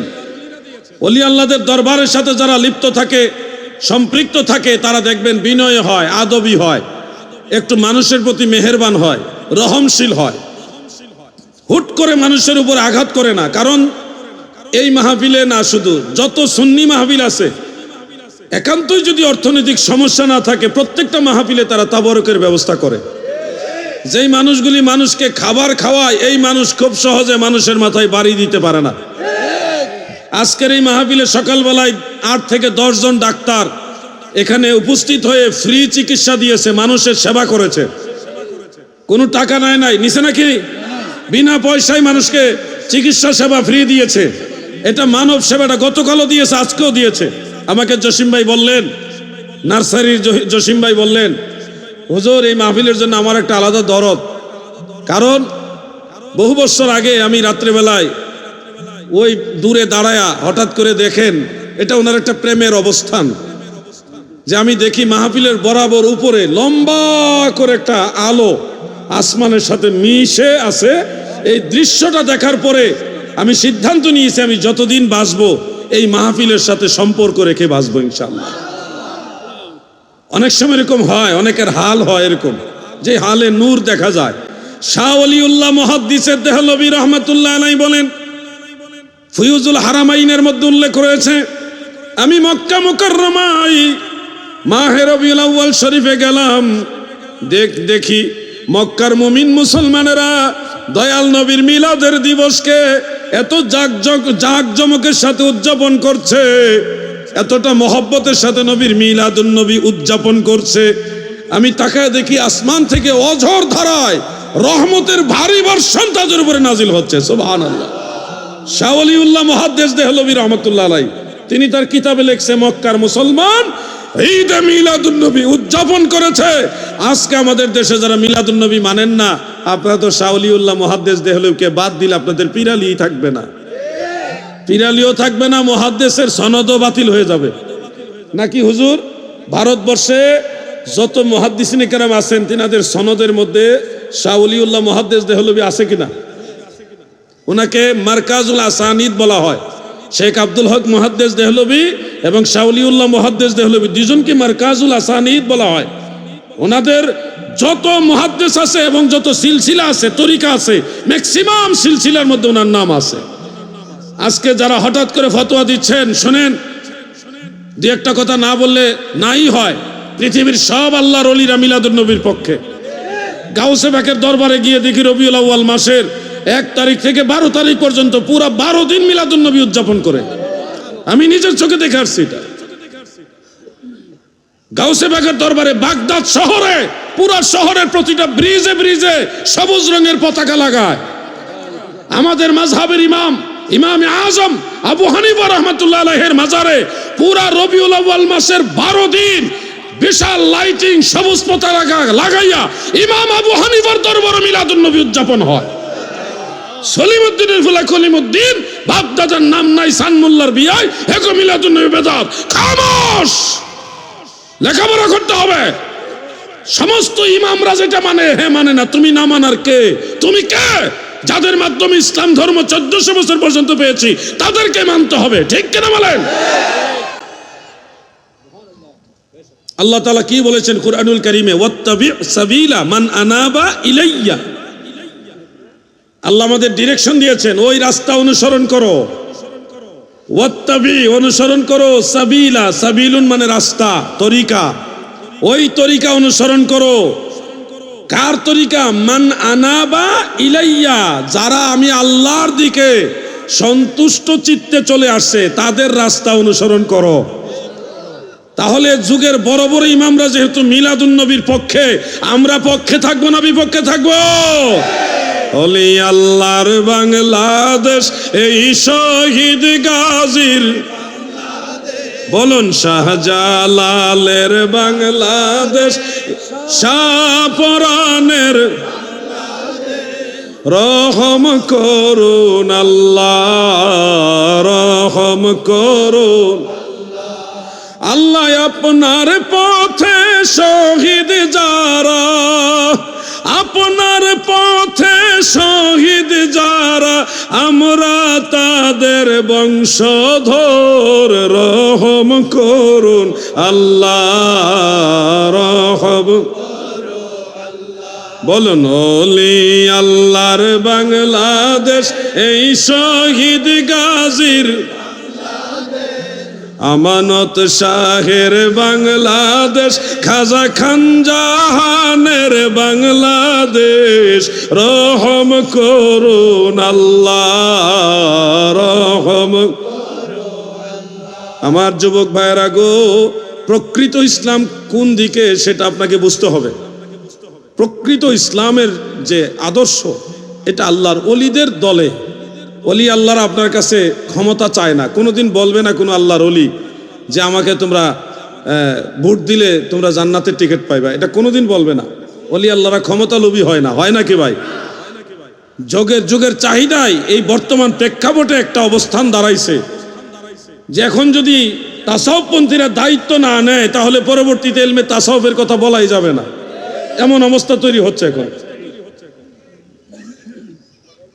আমরা বারবার প্রতিবাদ জানাচ্ছি, ভদ্রতা দিয়ে যুগে চলেই না, এমন অবস্থা চলে যাচ্ছে। ভদ্রতার নমনীয়তা দিয়ে এই জমানায় চলা যায় না। আপনাদেরকে ওইভাবে ঐক্যবদ্ধভাবে বাতিলদের প্রতিরোধ করতে হবে, ঐক্যবদ্ধভাবে, কোনো ছাড় দেওয়া যাবে না। আহলুস সুন্নাহ ওয়াল জামাতের যারা দায়িত্বশীল নেতৃবৃন্দ তিনাদেরকে ফলো করবেন, তিনারা কি দিক নির্দেশনা দেয় সেটা ফলো করবেন, এবং কোনো ধরনের দলাদলি ছাড়া সবাই এক কাতারে দাঁড়ায় যাবেন। বললেন না যে আমার পীর সাহেব কইছে না তাই যাব না, না, সব পীর এখন এক।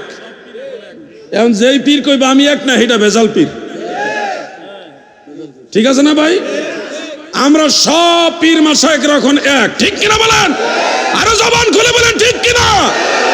এখন আর দুই বলার কোনো চান্স নাই। আপনারা খুশি হবেন, আগামী নির্বাচনে আহলুস সুন্নাহ ওয়াল জামাত, সুন্নি জামাত ময়দানে নামতেছে। কারণ এখন দায়িত্ব না নিলে অবস্থা খারাপ। 1990 সাল যা শুরু করছে, 90 সাল যা শুরু করছে, 90 সাল মানে সাল না, যারা বুঝার বুঝে নেন, এরা যা শুরু করেছে, এখন আপনারা দায়িত্ব না নিলে অবস্থা বেগতিক হয়ে যাবে। দেশে কোনো মাজার রাখবে না, তারা সব মাজার ভেঙে ফেলবে। আচ্ছা, আপনারা যারা আছেন আল্লাহর ওলিদের কি সামান্য কৃতজ্ঞতা তাদের প্রতি আপনাদের আছে না নাই? আল্লাহর ওলিদের দরবারে যদি অ্যাটাক হয়, মাইজ ভান্ডারে যদি অ্যাটাক হয়, ঘরে বসে থাকবেন? আমরা সুন্নিরা কোনোদিন কোথাও গিয়ে আক্রমণ করি না, কিন্তু আমরা বারবার আক্রমণ শিকার হই। এজন্য আপনাদেরকে বলছি, অনেক সুন্নি বক্তারা কি ওয়াজ করে জানেন? আমরা মারামারিতে বিশ্বাসী না। একতরফা এরকম বলবেন না, আমরা কখনো মারামারি চাই না, ঠিক আছে, বিশ্বাসী না বলেন না। জান বাঁচাইতে হইলে আত্মরক্ষা আপনাকে করতে হবে না, ওইটা শিখাইতে হবে আপনাকে। বাতিলরা তাকবীর দেয় কি না, লিল্লাহি তাকবীর না, তারা তাকবীর দেয় হলো আল জিহাদ, আল জিহাদ, সাবিলুনা সাবিলুনা আল জিহাদ। জিহাদের নামে তারা জঙ্গিবাদ শিক্ষা দিতেছে, অরিজিনাল জিহাদ শিক্ষা দেয় না। অরিজিনাল জিহাদ তো হলো সুন্নিরা করতেছে, আত্মশুদ্ধি হলো বড় জিহাদ। আপনাদেরকে আত্মরক্ষার চিন্তা করতে হবে এখন। আমি এগুলি কোনো রাজনৈতিক ইস্যু নিয়ে বলছি না। আমাদের দরবার ওলি আল্লাহদের, খানকা, পীর, ফকির, আউলিয়াদের পক্ষে যারা আছেন, আপনারা এই আশা করে রাখেন না যে আল্লাহটা আল্লাহ দেখবে। এটা বনি ইসরায়েলের খাসিয়ত। বনি ইসরায়েলের লোকেরা, আল্লাহ তাআলা বলছে, হে মুসা, তোমার উম্মতদেরকে বলো বাইতুল মুকাদ্দাস এটা বিজয় করার জন্য সেখানে একটা যুদ্ধ করে তোমরা এটা আওতায় নাও, আমি আল্লাহ তোমাদের সাহায্য করব।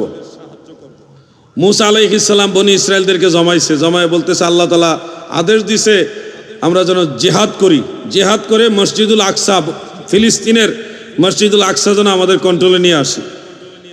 বনি ইসরায়েল জাতিরা খুব তীক্ষ্ণ জ্ঞানী, তারা বলল, হুজুর, হে আল্লাহর নবী, আমরা যুদ্ধে যাব, কিন্তু এর আগে আমরা একটু গোয়েন্দা পাঠাই, গুপ্তচর পাঠাই, দেখি তাদের কি হাল হকিকত।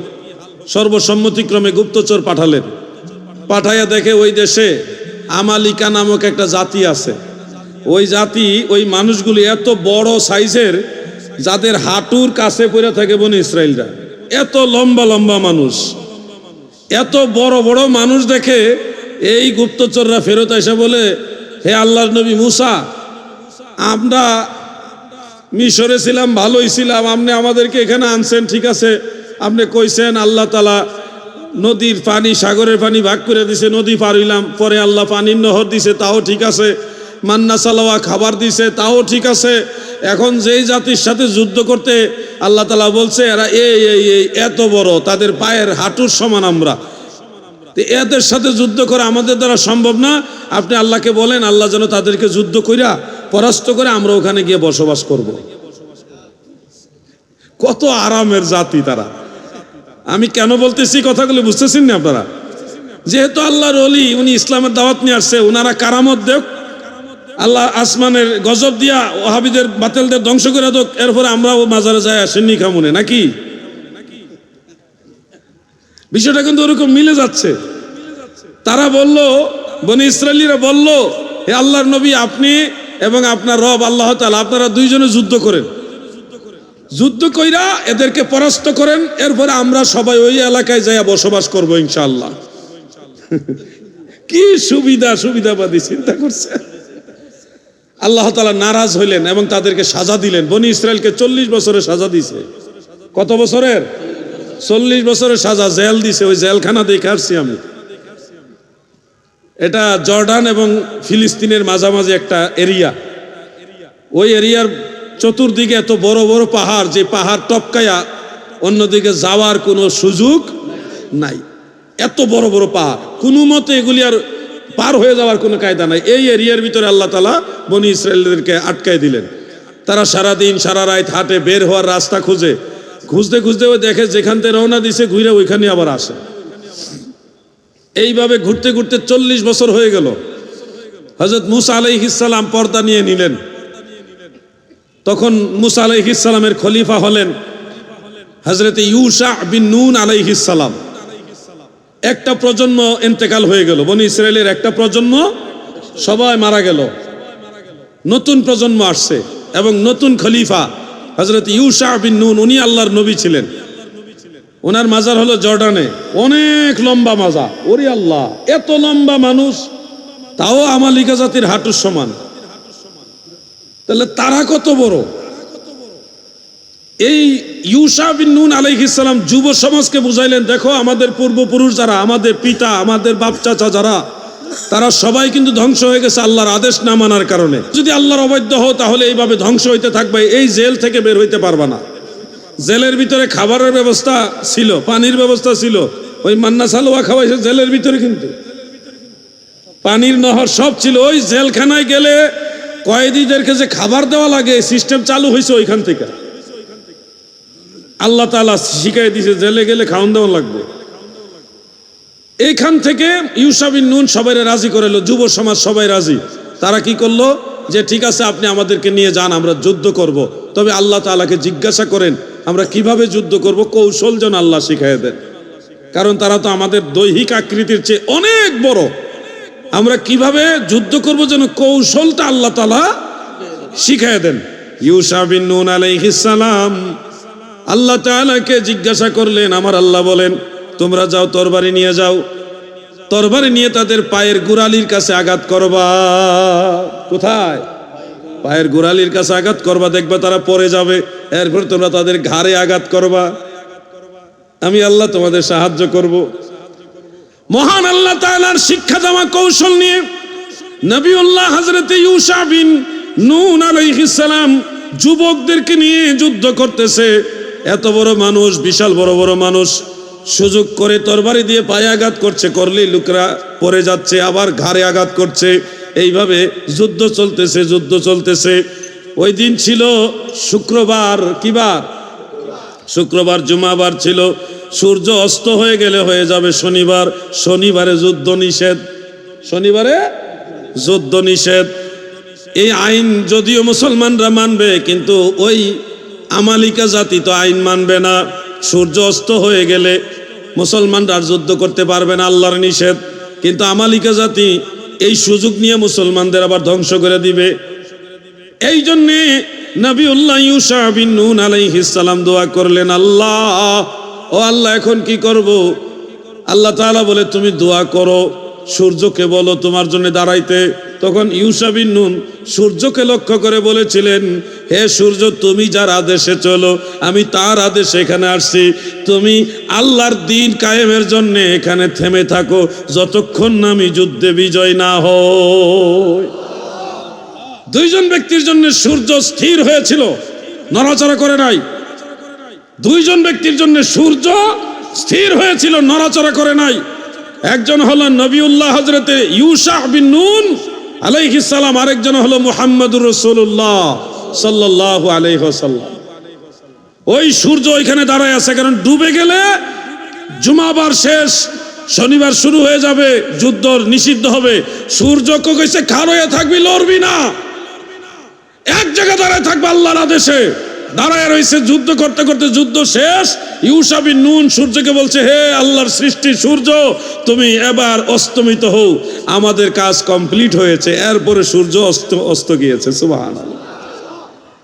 আপনাদেরকে বলছি, আল্লাহর সাহায্য অবশ্যই আসবে, আল্লাহ অবশ্যই আমাদের সাহায্য করেন এবং করবেন, কিন্তু আপনাদের চেষ্টা চালিয়ে যেতে হবে। ঘরে বসে আল্লাহর ওলিদের পক্ষে কথা বললে হবে না, প্রয়োজনে ময়দানে নামতে হবে। কি হবে না বলেন?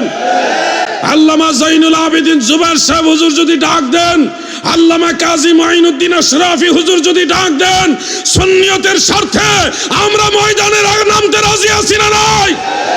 কারা কারা রাজি আছেন হাত উঠান।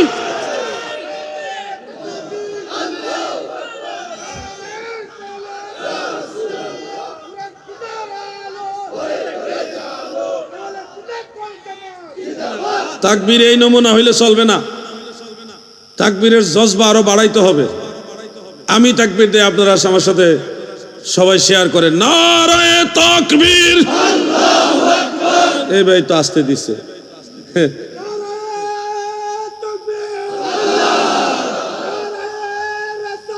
ইয়া রাসূলুল্লাহ।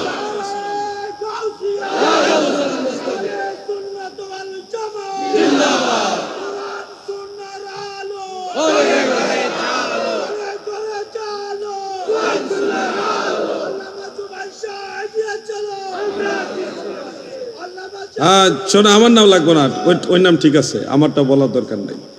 আমার দাদু ভাইয়েরা গো, আপনাদেরকে এই বিষয়গুলি কেন উদ্বুদ্ধ করছে? এখন এই মেডিসিন দরকার।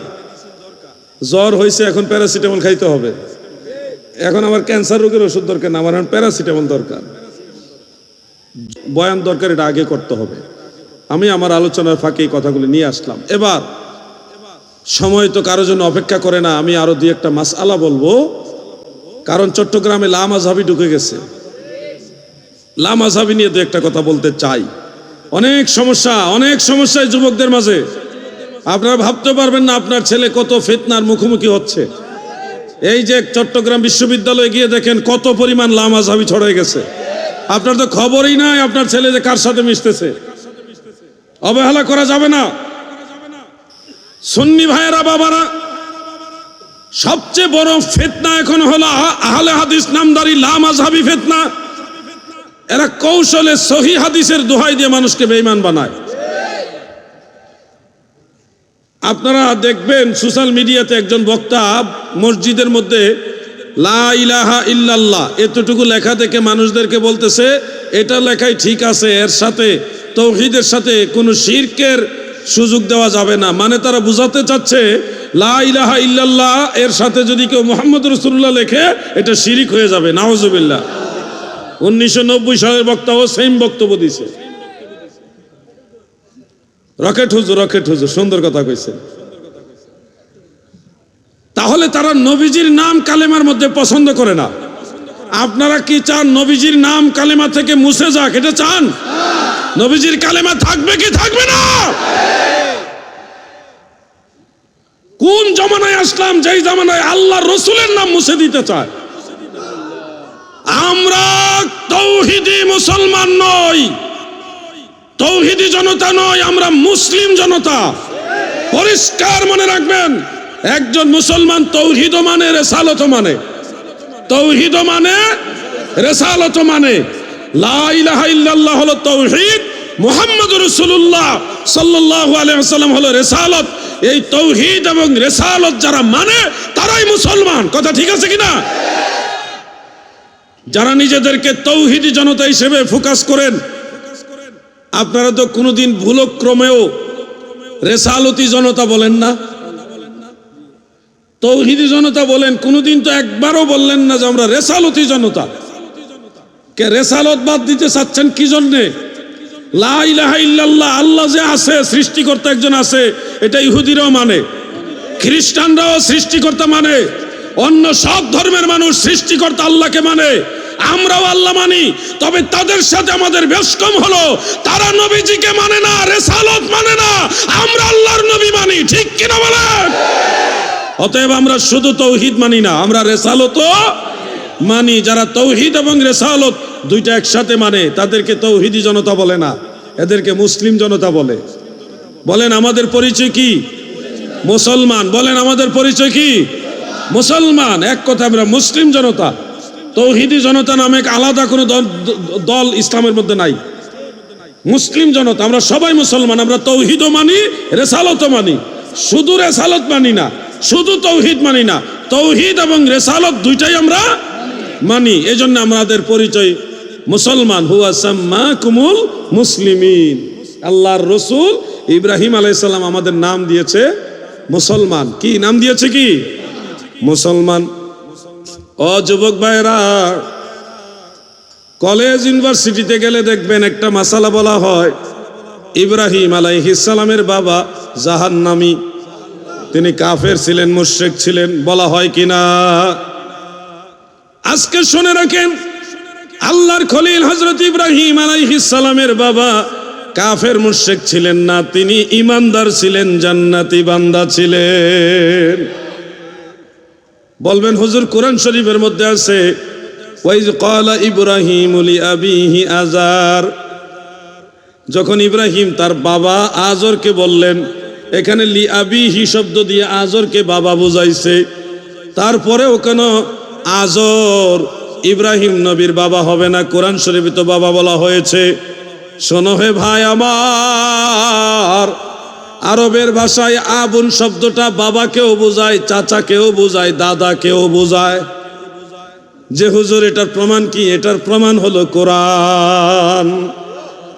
সেখানে দেখো, আল্লাহর নবী হযরতে ইয়াকুব আলাইহিস সালাম যখন ইন্তেকাল হবেন, পর্দা নিবেন, তখন তিনি সন্তানদেরকে জড়ো করে জিজ্ঞাসা করেছিলেন, কোরআন শরীফ উল্লেখ, তোমরা আমার পরে কার ইবাদত করবা? সন্তানেরা বলেছেন, ক্বালু না'বুদু ইলাহাকা ওয়া ইলাহা আবাইকা ওয়া ইলাহা আবাইকা ইব্রাহিমা ওয়া ইসমাঈলা ওয়া ইসহাকা। আমরা ইবাদত করব ইলাহাকা, আপনার ইলাহির। আমরা ইবাদত করব আপনার বাবাদের ইলাহির। বাবা কারা? ইব্রাহিম, ইসমাঈল, ইসহাক। আবাইকা, আপনার বাবা যারা, তাদের ইলাহির ইবাদত করব। ইব্রাহিম, হযরত ইসমাঈল, হযরত ইসহাক, তিনাদের ইলাহির ইবাদত করব। এখানে আল্লাহ তাআলা ইব্রাহিম নবী, ইসহাক নবী, ইসমাঈল নবী, তিনজন নবীকে আবুন শব্দ দ্বারা পরিচয় করাইছে। খেয়াল করবেন, হযরত ইয়াকুব আলাইহিস সালামের বাবার নাম হলো ইসহাক আলাইহিস সালাম। ইয়াকুব আলাইহিস সালামের চাচা, বড় চাচা, বাবার বড় ভাই, জ্যাঠা আর কি, চাচার নাম হলো হযরত ইসমাঈল আলাইহিস সালাম। হযরত ইয়াকুব আলাইহিস সালামের দাদার নাম হলো হযরত ইব্রাহিম আলাইহিস সালাম।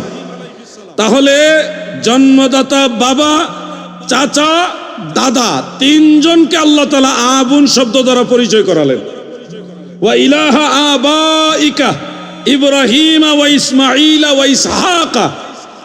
কোরআন থেকে আমি আপনাদের প্রমাণ করে দিলাম যে আবুন শব্দ দ্বারা বাবাও বুঝায়, চাচাও বুঝায়, দাদাও বুঝায়। কথা ক্লিয়ার হয়েছে?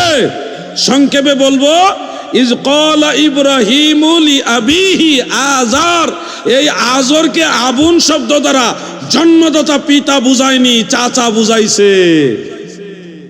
আমার বক্তব্য নয়, এটা আহলুস সুন্নাহ ওয়াল জামাতের ইমামদের বক্তব্য। ইব্রাহিম নবীর বাবা জাহান্নামী, এই কথা বলা যাবে না।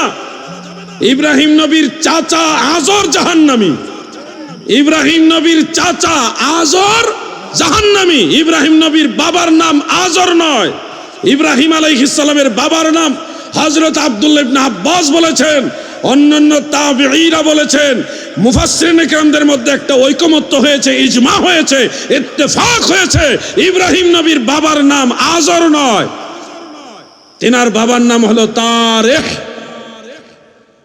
অন্য অনেক কিতাবে তারেখ লিখেছে, তারেখ কিন্তু অরিজিনাল হলো তারেখ, আয়াত মানে গলা থেকে যে হাস, এটা তারেখ। আরেকটা মতে হলো ইব্রাহিম আলাইহিস সালামের বাবার নাম নাখুর। আজর ইব্রাহিম নবীর বাবা নয়। মনে রাখবেন ভাই, আরেকটা পেজ ভেঙে দেই। কথাটা কেন আনতেছি, আমাদের যুবকদের দরকার আছে এটা। আপনারা সবার দরকার না হলে কলেজে ইউনিভার্সিটিতে যারা পড়ে তাদের এটা দরকার। তাদের ফ্রেন্ড সার্কেলে তারা বলে এই ইব্রাহিম নবীর বাবাও জাহান্নামে যাবে, আমাদের নবীর মা বাবাও জাহান্নামে যাবে, নাউজুবিল্লাহ, এরকম উদাহরণ দেয়। এজন্য আপনাদের এটা জেনে রাখতে হবে। আরেকটা পেজ হলো ইব্রাহিম আলাইহিস সালাম দোয়া করেছিলেন বাবার জন্যে, যে আল্লাহ আমার বাবাকে মাফ করে দাও। বাল্যকালে দোয়া করেছিলেন।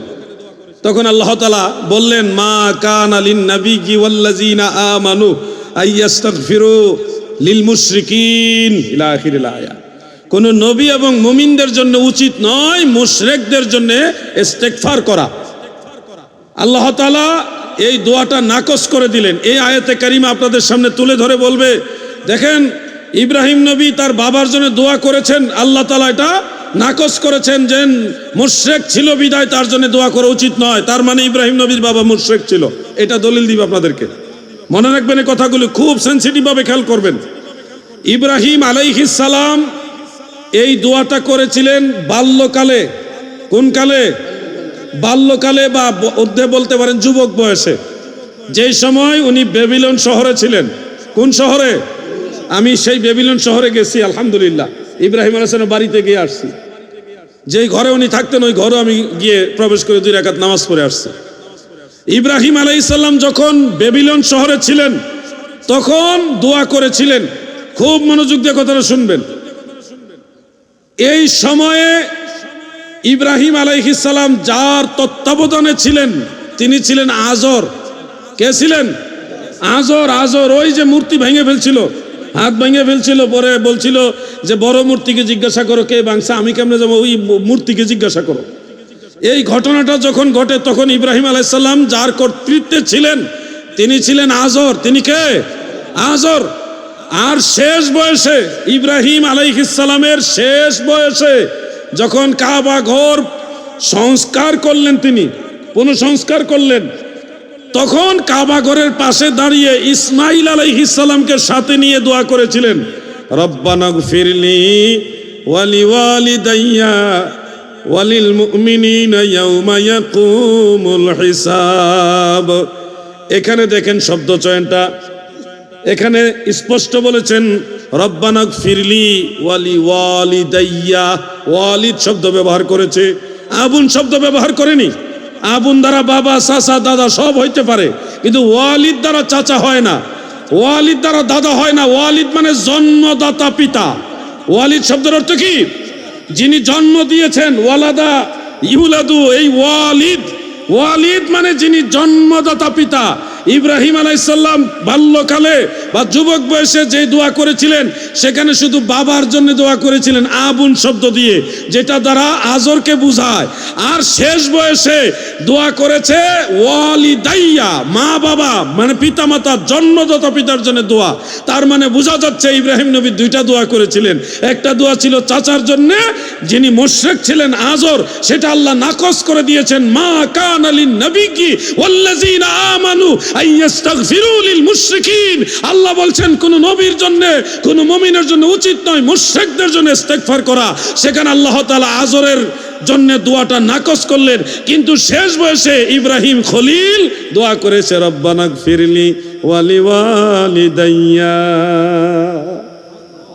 অতএব ইব্রাহিম নবীর বাবা মা জান্নাতি, তারা মুশরিক ছিলেন না, ওনারা ইমানদার ছিলেন। কথাটা ক্লিয়ার হয়েছে? এখন যদি কেউ বলে যে ইব্রাহিম নবীর বাবা জাহান্নামে যাবে, এটাকে মেনে নেবেন? বোঝাইতে পারবেন তো ইনশাল্লাহ? এই খটকাগুলি ভেঙে দিতে হবে।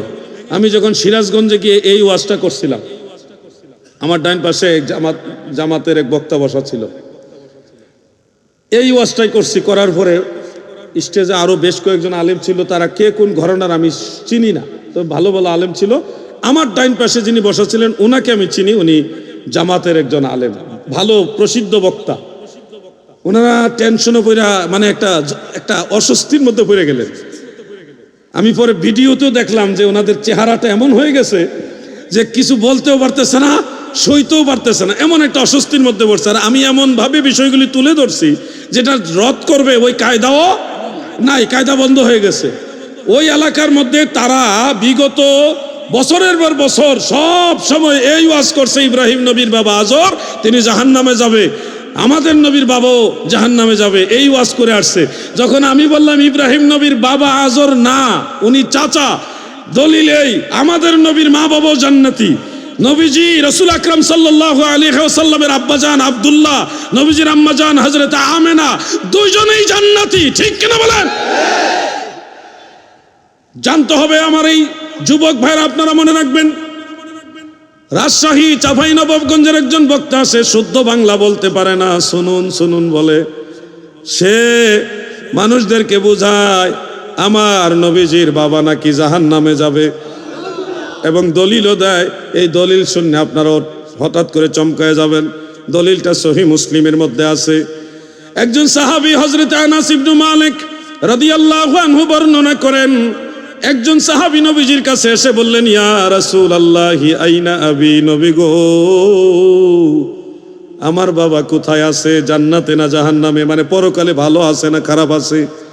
দয়াল নবীজি বললেন, ফাকালা ফিন্নার, তোমার বাবা জাহান্নামে আছে, মানে সিজ্জিনের মধ্যে আছে। তখন তিনি মন খারাপ করে চলে যাচ্ছেন। মুসলিম শরীফের 11টা এরকম।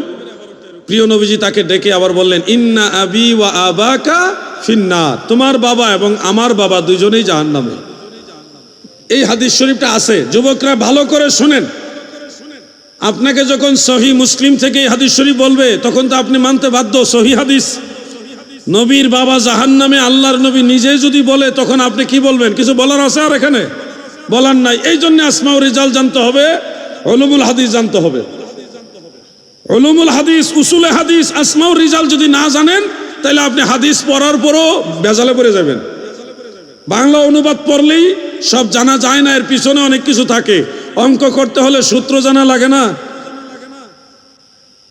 আওয়াজ নাই তো, আপনারা অঙ্ক করছেন জীবনে? জীবনে কোনোদিন অঙ্ক করছেননি না?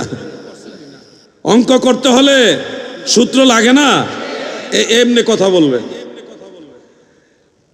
এই যে হাদিস শরীফটা মুসলিম শরীফে আছে, নবীজির বাবা জাহান্নামী, এই হাদিস শরীফটা আরো দুইজন সাহাবী বর্ণনা করেছেন। একজনের নাম হযরতে সাআদ ইবনে আবি ওয়াক্কাস রাদিয়াল্লাহু আনহু। চিনছেননি? উনি কে? আপনাদের এলাকায় যিনি আসছেন, হযরতে সাআদ ইবনে আবি ওয়াক্কাস রাদিয়াল্লাহু আনহু থেকে বর্ণিত এই ঘটনাটাই আছে। ফকিহ তবকার সাহাবী হযরতে আব্দুল্লাহ ইবনে ওমর রাদিয়াল্লাহু তাআলা আনহুমা, তিনিও বর্ণনা করেছেন। এই দুইটা riwayat রয়েছে সুনান ইবনে মাজাহ এবং মুসনাদু বাজ্জারের মধ্যে, বিশুদ্ধ সনদে রয়েছে।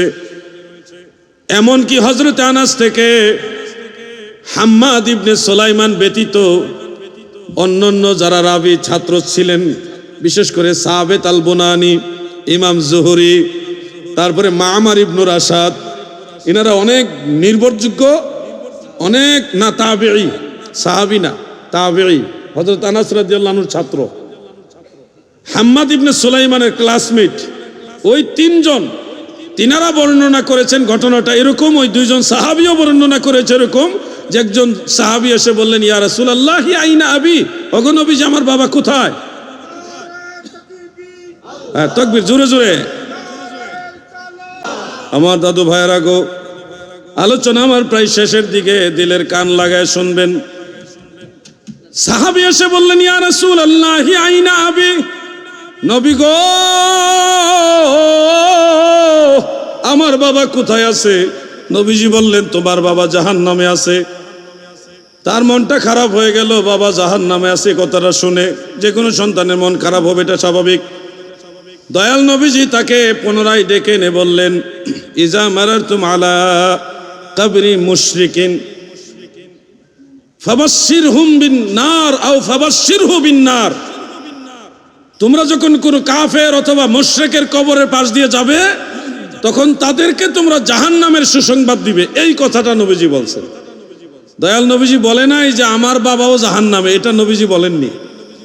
দয়াল নবীজি বলছে, ইজা মারারতুম আলা কুবুরিল মুশরিকিন আও কবরি কাফির ফাবাশশিরহু আও ফাবাশশিরহুম বিন-নার। যখন কোনো কাফের অথবা মুশরিকদের কবরের পাশ দিয়ে যাবে, তখন সেই কাফেরকে বা মুশরিকদেরকে জাহান্নামের সুসংবাদ দিবে। এখানে নবীর বাবা জাহান্নামে এই কথা উল্লেখ নাই। তাহলে মুসলিম শরীফ এটা আসলো কেমনে? ওই যে একজন রাবি বর্ণনাকারী, ওনার নাম হাম্মাদ, নাম কি? হাম্মাদ ইবনে সুলাইমান। উনি এই কথাটা বর্ণনা করতে গিয়ে অতিরিক্ত, এটাকে বলা হয় এদরাজ। এদরাজ মুদ্রাজ যে বর্ণনাগুলি থাকে, এগুলি শরীয়তে দলিল হয় না। আর ইমাম জাহাবি তার দেওয়ানুদ দুআফা আল মুগনি ফি দুআফা মিজানুল ইতিদাল এই কিতাব তিনটার মধ্যে লিখেছেন, এই হাম্মাদ ইবনে সুলাইমান উনি রাবি হিসেবে সেকা, কিন্তু লাহু কাসিরুল আওহাম, তার প্রচুর ভুল আছে। হাদিস বর্ণনা করার সময় ভুল করত। তার বাস্তবতা হলো ওনার ক্লাসমেট ইমাম জুহুরি, মামার ইবনে রাশাদ, ওনার ক্লাসমেট হজরতে সাবেত আল বুনানি, ওনারা নবীজির বাবা জাহান্নামে এই কথাটা বলেনি। এমনকি দুইজন সাহাবী বর্ণনা করেছে, ওইখানেও নবীর বাবা জাহান্নামে এই কথা বলেননি, উনি এককভাবে বলেছেন। তাহলে বোঝা যাচ্ছে এখানে এদরাজটা ওনার তরফ থেকেই হয়েছে। এজন্য নবীজির মা বাবা জান্নাতি না জাহান্নামী? বলেন, জোরে বলেন, নবীজির মা বাবা জান্নাতি না জাহান্নামী? এই আকীদাগুলি সঠিক রাখবেন, আকীদাগুলি সঠিক রাখবেন। যদি এই আকীদায় ভেজাল লাগে, তাহলে বুঝবেন ইমানের মামলায় ঝামেলা হয়ে গেছে। অনেক মাসালা আছে। চট্টগ্রাম বিশ্ববিদ্যালয়ের অনেক ছাত্রদের সাথে মাঝে মধ্যে দেখা হয়, তারা অনেক বিষয় আমাদের সাথে শেয়ার করে। আমি আপনাদেরকে অনুরোধ করছি, সন্তানদের দিকে খেয়াল রাখবেন। বিশেষ করে নামাজের মধ্যে ইদানিং দেখা যাচ্ছে আত্তাহিয়াতু পড়ার সময় আঙ্গুল এইভাবে তুলে এইভাবে নাচাইতেই থাকে। এইভাবে আসেনি আপনাদের এলাকায়? এগুলি লামাযহাবী, এরা বাতিল ফেরকা। আহলুস সুন্নাহ ওয়াল জামাতের ভিতরে তাদের কোনো সম্পর্ক। আঙ্গুল ইশারা করা সুন্নত, কিন্তু নাচানো সুন্নত নয়। মনে রাখবেন কথাটা। নামাজে আঙ্গুল একবার ইশারা করা সুন্নত। কখন ইশারা করবেন এটাও উল্লেখ আছে। ইমাম বাইহাকির সুনানুল কুবরার মধ্যে আনাস ইবনু মালিক রাদিয়াল্লাহু আনহু থেকে দুইটা সূত্রে হাদিসটা বর্ণিত রয়েছে। রাসূল করিম সাল্লাল্লাহু আলাইহি ওয়াসাল্লাম আঙ্গুল মুবারক ইশারা করতেন তাওহীদের বাক্য যখন পাঠ করতেন তখন। তাওহীদের বাক্য মানে কি? আল্লাহর একত্ববাদের কথা। আশহাদু আল্লা ইলাহা ইল্লাল্লাহ, আমি সাক্ষ্য দিতেছি আল্লাহ ছাড়া কোনো উপাস্য নেই, উপাস্য নেই, ইলাহ নেই। এই আল্লাহ তাআলার একত্ববাদের কথাটা যখন আসবে, তখন আপনি আঙ্গুল একবার ইশারা করবেন। এটাই হলো দয়াল নবীর সুন্নত। আশহাদু আল্লা ইলাহা ইল্লাল্লাহ, যখন এটা পড়া শেষ আঙ্গুল নামায় নিবেন, কারণ এরপরে সালাম দিবেন। আসসালামু আলাইকা আইয়ুহান নবী ওয়া রাহমাতুল্লাহি ওয়া বারাকাতুহু। নবীজির সালাম দেওয়ার সময় আঙ্গুল ইশারা করে কি বুঝাইবেন আপনি? কথার সাথে কাজের তো মিল হইতেছে না। যখন আপনি আশহাদু আল্লা ইলাহা ইল্লাল্লাহ বলবেন, তখন কথার সাথে আঙ্গুল ইশারার মিল হবে। কথা ঠিক আছে না? যখন বলবেন আল্লাহুম্মা সাল্লি আলা মুহাম্মদ ওয়া আলা আলি মুহাম্মদ কামা সাল্লাইতা আলা ইব্রাহিম ওয়া আলা আলি ইব্রাহিম, এই সময় আঙ্গুল ইশারা করে কি বুঝাইতেছেন আপনি? কথার সাথে কাজের তো মিল হচ্ছে না। যখন আপনি বলেন আশহাদু আল্লা ইলাহা ইল্লাল্লাহ, তখন আপনার আঙ্গুল ইশারা করাটা কথা কাজে ম্যাচিং হয়, মিল হয়। দয়াল নবীজি আঙ্গুল মুবারক ইশারা করতেন, এটা সুন্নত।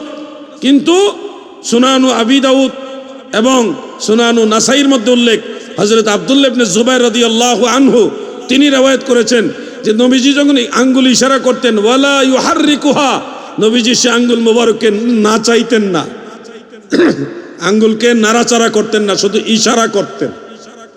ইশারা করার সময় প্রিয় নবীজির এই তিনটা আঙ্গুল আর বৃদ্ধাঙ্গুল এইভাবে গোল করে দিতেন, এইভাবে এইভাবে গুল করে আপনি যখন আঙ্গুল ইশারা করবেন অটোমেটিক এটা গুল হয়ে যাবে। ইশারা করেন না, দেখেন না ট্রাই করে।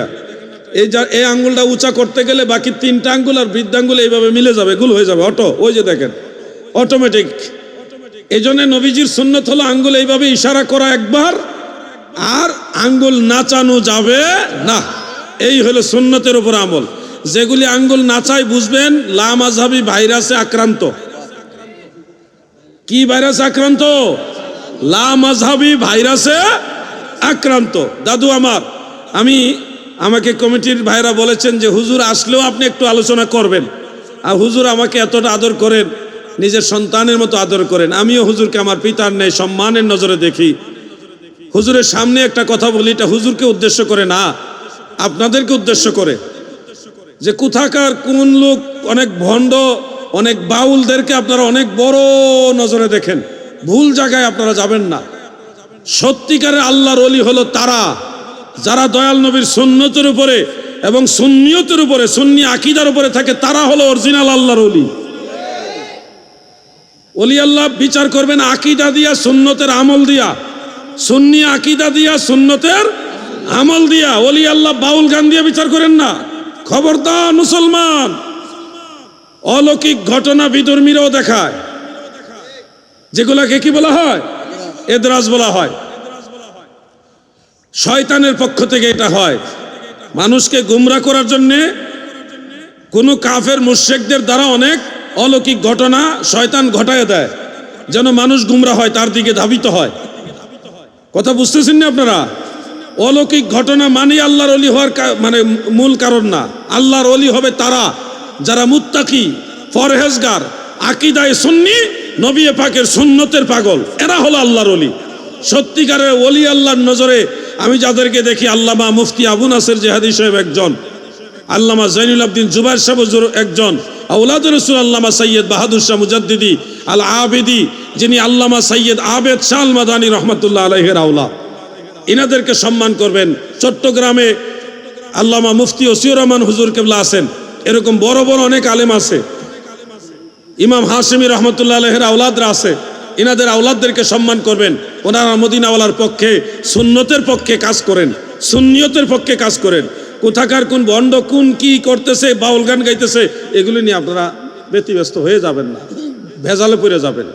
দাজ্জাল এসে কি করবে জানেন? দাজ্জাল এসে আকাশে মেঘ নাই, আঙ্গুল দিয়ে ইশারা করলে মেঘ জমবে, আবার হাত দিয়ে ইশারা করলে মেঘ বৃষ্টি হয়ে জমিনে নামবে। এই দৃশ্য দাজ্জাল এসে মানুষকে দেখাবে। তখন কি দাজ্জালকে আপনারা আল্লাহর ওলি বানাই দিবেন? গাউসে পাক বড় পীর আব্দুল কাদের জিলানী রহমতুল্লাহ আলাইহি বলেছেন, কেউ যদি শূন্যের উপর দিয়ে উড়াল দিয়া যায়, পানিতে হেঁটেও যায়, কিন্তু তার মধ্যে নবীজির শরীয়ত নাই, তারপরও তাকে ওলি আল্লাহ মনে করা যাবে না। আগামী জানুয়ারি মাসের মাঝামাঝি অথবা শেষের দিকে ইনশাল্লাহ আমরা গাউসে পাকের দরবারে যাইতেছি। দোয়া করবেন। আমাদের একটা কাফেলা হয়েছে ইরাকে, ইমাম হুসাইন রাদিয়াল্লাহু আনহুর দরবার, মাওলা আলীর দরবারে, কারবালার ময়দানে গাউসে পাক ইমাম আজম, সেখানে জিয়ারতে যাব। দোয়া করবেন। আমি আপনাদের সবার কাছে দোয়া চাইলাম। আমার একটা নীতি হলো, আমার পরবর্তী মেহমান মঞ্চে চলে আসলে আমি আলোচনা করি না, কমিটির চাপে বইরা কয়েক মিনিট কথা বলছি।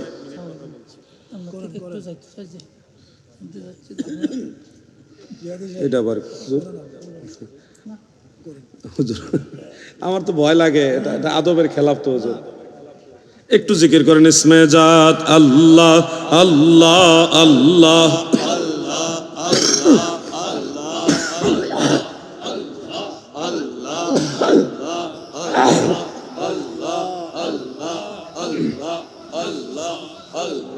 আল্লাহ আল্লাহ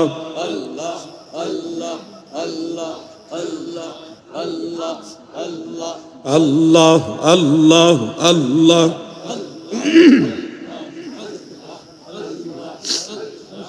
লা ইলাহা ইল্লাল্লাহু মুহাম্মাদুর রাসূলুল্লাহ সাল্লাল্লাহু আলাইহি ওয়াসাল্লাম। 2-3টা প্রশ্ন আমি সব এক কথায় উত্তর দিয়ে দিচ্ছি। প্রশ্নকারী লিখেছেন আসসালামু আলাইকুম, সবাই উত্তর দেন। আমরা মুনাজাতে বলে থাকি আদম আলাইহিস সালাম থেকে শুরু করে ঈসা আলাইহিস সালাম পর্যন্ত সমস্ত নবীদের দরবারে সওয়াব পৌঁছায় দেন। কিন্তু আমার প্রশ্ন হলো, ঈসা আলাইহিস সালামকে তো আসমানে উঠিয়ে নেওয়া হয়েছে, অন্যান্য নবীদের মতো নয়। মোহাম্মদ মহিউদ্দিন ভাই, অর্থাৎ উনি ধারণা করেছেন যিনি মারা যাবেন, ইন্তেকাল হবেন, তিনাকেই সওয়াব রেসানি করা যায়, যিনি মারা যায় নাই ওনাকে সওয়াব রেসানি করা যায় না, এটাই উনি বিশ্বাস করেন। তো আজকে জেনে রাখেন, সুনান ও আবি দাউদের মধ্যে একটা রেওয়ায়েত, হযরত আবু হুরায়রা রাদিয়াল্লাহু আনহু একটা গোত্রের লোককে কাফেলা হিসেবে যেতে দেখেন, দেখে বলতেছে, তোমরা কি অমুক গোত্রের লোক? তারা বলল, হ্যাঁ, আমরা ওই গোত্রের লোক। হযরত আবু হুরায়রা রাদিয়াল্লাহু আনহু বললেন, তাহলে তোমাদের এলাকায় কি এই নামে একটা মসজিদ আছে? তারা বলল, হ্যাঁ, এই নামে আমাদের মহল্লাতে একটা মসজিদ আছে। তখন আবু হুরায়রা বলেন, তোমাদের মধ্যে এমন কেউ কি আসো আমার জন্য 2 রাকাত কিংবা 4 রাকাত নামাজ পড়ে বলবে এই নামাজটা আবু হুরায়রার জন্য পড়লাম? তখন কাফেলার 2-1 জন বলল, ঠিক আছে, আমি আপনার জন্য এটা পড়ব। তখন কিন্তু হযরত আবু হুরায়রা জীবিত, ইন্তেকাল হয়নি, জীবদ্দশায় বলতেছে, তোমাদের মধ্যে এমন কেউ কি আসো আমার জন্য 2 রাকাত নামাজ পড়বে? এখান থেকে বজলুল মাজহুদ ফি হাল্লে আবি দাউদ, এটা দেওবন্দীদের কিতাব, সেখানেও লিখেছে মেরকাতুল মাফাতিহ শরহে মিশকাতুল মাসাবিহ, সেখানেও বিস্তর আলোচনা রয়েছে। সুবুলুস সালাম বুলুগুল মারামের সরা, সেখানেও আল্লামা সানআনী রহমাতুল্লাহ আলাইহি তিনিও লিখেছেন যে কোনো মুমিন বান্দা জীবিত হোক আর ইন্তেকালের পরবর্তী সময় হোক, ওফাতপ্রাপ্ত হোক, সবার জন্য ইসালে সওয়াব করা যায়। কথা ক্লিয়ার হয়েছে? কিন্তু আমাদের মধ্যে ওই প্রচলন হয়ে আসে, মারা গেলে ইসালে সওয়াব করি, কিন্তু সওয়াব যে জীবিত মানুষকেও দেওয়া যায় এটা আমরা অনেকে জানি না, এবং এটা ওয়াজ কম হয় বিধে আপনাদের মেমোরিতে নাই। তো আজকে জানলেন, হ্যাঁ, মৃতদের জন্য ম্যাক্সিমাম ইসালে সওয়াব করবেন, জীবিতরা তো আমল করার সুযোগ আছে, বেশি দরকার হলে যারা মারা গেছে তাদের জন্যে, তারা বিপদগ্রস্ত, তাদেরকে সহযোগিতা বেশি করবেন। জীবিতরাও যদি চায় এরকম হতে পারে। অতএব ঈসা আলাইহিস সালাম তিনি ইন্তেকাল করেননি, আসমান রাজ্যে আছেন। কেউ যদি ঈসা আলাইহিস সালামের ইসালে সওয়াব করে তাহলে এটা হাদিয়া হিসেবেও ওনাদের কাছে যাবে। কোনো নবীর কোনো সওয়াবের দরকার নাই, মনে রাখবেন, কোনো নবী রসুল কোনো আপনার সওয়াবের মুহতাজ না, কোনো ওলি আল্লাহও আপনার সওয়াবের মুহতাজ না। কারণ আল্লাহ তাআলা বলেছেন, লা খাউফুন আলাইহিম ওয়ালা হুম ইয়াহজানুন, আল্লাহর ওলিদের ভয়ও নাই, চিন্তাও নাই, তাদের আপনার সওয়াবের কোনো প্রয়োজন নাই, আল্লাহ তাদেরকে ওই সম্মানের জায়গায় রেখেছে। ঈসা নবী আপনার সওয়াবের মুহতাজ নয়। আপনি তাহলে কেন পাঠায়? ওই যে পাঠায়, আমি যদি দয়াল নবীজিকে নজরানা পাঠাই, নবীজি দেখলে আমার প্রতি সন্তুষ্ট হবে, আল্লাহ রসুল যদি খুশি হয় তাহলে আমার পরকাল সহজ। এটা আমার নিজের লাভের জন্য পাঠায়, বুঝতে পারছেন? যদি কেউ প্রধান উপদেষ্টাকে কোনো হাদিয়া দেয়, যেমন সাবেক প্রধানমন্ত্রীকে শীতল মাছ দিছিল হবিগঞ্জের একজন, মুখলিসুর রহমান নামে একজন লোক শীতল মাছ পাঠাইছিল। তো এই যে অনেকে পাঠায় না, তো এটা কি উনি কি ওই মাছের মুহতাজ? রাষ্ট্রপ্রধান মাছের মুহতাজ, এটা দিলে উনি খুশি হবে, পরবর্তীতে ফায়দাও হইতে পারে। এই হলো মানুষের একটা দৃষ্টিভঙ্গি। অতএব আপনি আমি নবী রাসূল থেকে ইসালে সওয়াব করব, সওয়াব রেসানি করব আমাদের লাভে। কাদের লাভে? আমাদের লাভে। আল্লাহ তাআলা বোঝার তৌফিক দেন। আমরা ইসালে সওয়াবের উপর আমার লেখা একটা বই আছে, এই বিষয়টা আমি ওইখানে দলিল ভিত্তিক উল্লেখ করে দিছি। এই প্রশ্নটাও, কারণ আমি জানি তো মানুষের হাজার হাজার না লক্ষাধিক প্রশ্নের উত্তর দিতে দিতে মানুষের একটা মুভমেন্ট আমার জানা হয়েছে। ওই আলোকে বই পুস্তকের মধ্যে আমি ওগুলো লিখে দিয়েছি। আজকে 2টা বই আছে, আপনারা যদি মনে করেন পড়ার তাহলে পড়বেন। একটা বই হলো নূরে মুজাসসাম, আমাদের নবীজি নূরে মুহাম্মাদি সাল্লাল্লাহু আলাইহি সাল্লাম আউয়াল মাখলুক, সর্বপ্রথম সৃষ্টি, এবং সেই নূরে মুহাম্মাদি থেকে নবীজির জেসেম মোবারক সৃষ্টি। নবীজি নূরের তৈরি বাসার, বেমেসাল বেনজির বাসার। এটার পক্ষে বইটা লিখেছি, এটা 200 টাকা হাদিয়া। একটু পড়ালেখা করতে হবে ভাই, সব বক্তা আলেমদের উপরে ডিপেন্ড করলে হবে না, আপনারা নিজেরা নিজেদের সন্তানদের জন্য বইগুলো নিয়ে যাবেন। 200 টাকা কত দিকে খরচ হয়ে যায়। কোন নামে? এই নামে ও লিখতেও পারে, আমি জানি না। নবীজির নামাজ, ওই বইটার নাম নবীজির নামাজ নাকি? আর এটা হলো প্রিয় নবীজির সলাত। আমরা শুধু নবীজি বলি না, আমরা বলি প্রিয় নবীজির সালাত। এই বইটা হলো নামাজ নিয়ে, আজান, একামত, ওযু, নামাজের সব ধারাবাহিক দলিল, পাশাপাশি লা মাযহাবীদের খণ্ডন, ধারাবাহিক প্রত্যেকটা মাসালার দলিল পেয়ে যাবেন এখানে ধারাবাহিক। জানাজার নামাজ, ঈদের নামাজ, জুমার নামাজ, তারাবি নামাজ, কসর নামাজ, আরো যত নামাজ আছে, বেতের নামাজ, এই সব নামাজের দলিল এবং লা মাযহাবীদের খণ্ডন একসাথে বইটার মধ্যে আছে। আলাউদ্দিন জিহাদি মরলে বুঝবেন কি রেখে যাচ্ছি, এখন বুঝবেন না। এই বইটা 500 টাকা হাদিয়া, প্রয়োজনে আপনারা সংগ্রহ করে সন্তানদের জন্য নিয়ে যান, মহিলাদেরও কাজে লাগবে। এটা প্রত্যেকের ঘরে একটা একটা বই থাকা দরকার, সংগ্রহ করে রেখে দিবেন। আরো দুইটা দিচ্ছে। ঈসা আলাইহিস সালামকে আসমানে উঠিয়ে নেওয়ার কতদিন পর আমাদের নবীর আগমন? আমাদের নবী সাল্লাল্লাহু আলাইহি সাল্লাম আগমনের পূর্বের ব্যক্তিরা কোন ধর্মের পালন করতেন? মোহাম্মদ মহিউদ্দিন। ঈসা আলাইহিস সালাম আসমানে তুলে নেওয়ার পর থেকে কখন তিনি জমিনে আসবেন, কত বছর পরে আসবেন, এই ব্যাপারে সুস্পষ্ট কোনো সময় দয়াল নবীজি বলে যাননি। এটা আল্লাহ তাআলার ইচ্ছা, তিনি যখন চাইবেন তখনই হবে। কিছু বিষয় আল্লাহ তাআলার কাছে গচ্ছিত আছে, টাইম বলে দেননি। কিয়ামত কবে হবে আল্লাহ বলেননি, কিন্তু জানেন। আল্লাহ কি জানে না নাকি? কিন্তু বলে দেননি, এটা আল্লাহর জ্ঞানের ভিতরেই থাকবে। ঈসা আলাইহিস সালাম আসবে কখন, আলামতগুলো নবীজি বলে গেছেন। সেই আলামতের প্রাথমিক কিছু আলামত ইদানিং আমরা দেখছি। এই গত 1 সপ্তাহ 10 দিনের মধ্যে বেশ কয়েকটা ভূমিকম্প হয়েছে। ভূমিকম্প কেন হয় জানেন? ইসলামিক দৃষ্টিতে ভূমিকম্প হয় যখন মানুষ বেশি নেশাগ্রস্ত হয়, মদ মানে মাদক সেবন করে, আর যখন মানুষ নারী শিল্পী পুরুষ শিল্পী দিয়ে গান বাজনা করে। এই 2 কারণে জমিনে ভূমিকম্প হয় বেশি। আমার নিজের বানানো কথা না, এটা দয়াল নবীজির হাদিস, আবু দাউদ শরীফে আছে। 1 নম্বর কারণ হলো মানুষ যখন মদ খাবে, হারাম খাবে, কিন্তু নাম পাল্টায় খাবে, সুদ খাবে, ঘুষ খাবে, কিন্তু নাম সুদ ঘুষ থাকবে না, মুনাফা হয়ে যাবে, ইন্টারেস্ট হয়ে যাবে, লভ্যাংশ হয়ে যাবে, সুদ নাম থাকবে না। মদ খাবে কিন্তু নাম পাল্টায় দিবে, অন্য একটা নাম দিয়ে দিবে। যে কোনো হারাম খাবে, মাদক আসক্ত হবে। অধিক পরিমাণে মাদক যখন বিস্তার হয় এবং গান বাজনার ব্যাপক প্রসার হয়, তখন ভূমিকম্প নেমে আসে। আপনারা আশা করি এগুলি বেশি বেশি করবেন নাকি? যার যার পাপের কারণে কিন্তু এগুলি পাইতেছেন, কিন্তু বুঝেন না তো। সামা জায়েজ আছে, সামা জায়েজ আছে, দব বাজায় সামা গাইবেন, এটা আউলিয়া কেরামের আদর্শের মধ্যে আছে। সামা এক জিনিস, গান বাজনা আরেক জিনিস। ফেস লাগলো নাইলে ভাঙ্গে দিলাম একটু হালকা করে।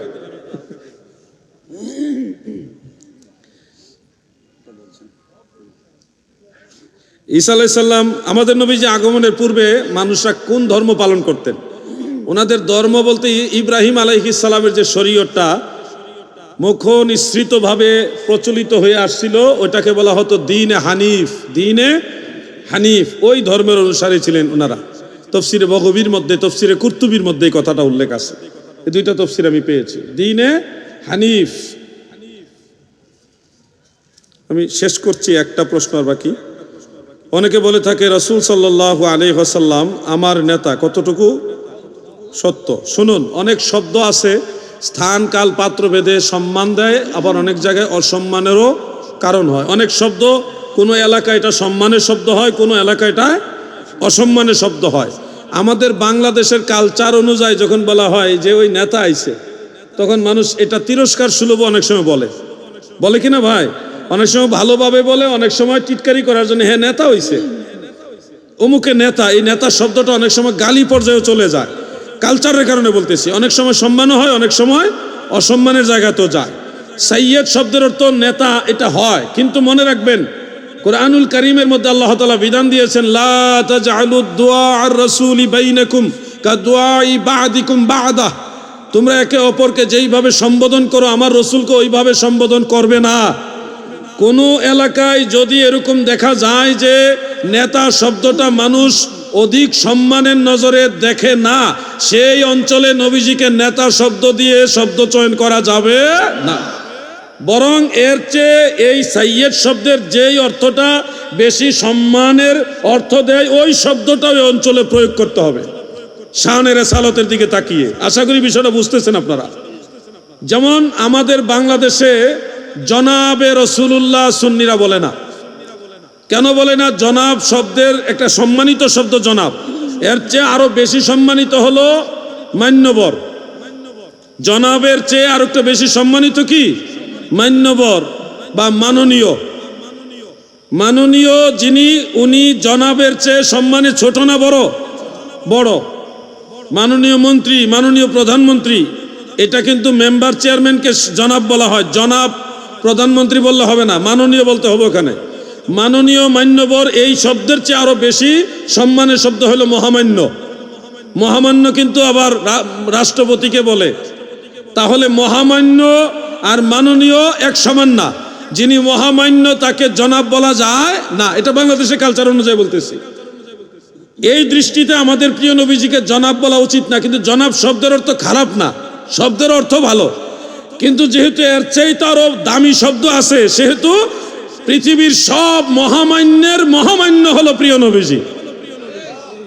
অতএব আমরা যখন এরকম কালচারে পৌঁছবো, যে কালচারে জনাব শব্দটা সাধারণ সম্মান সূচক, সেই ক্ষেত্রে আমরা এর চেয়ে দামি শব্দটা নবীজির বেলায় ব্যবহার করার চেষ্টা করব। এটা শানে রেসালতের জন্য।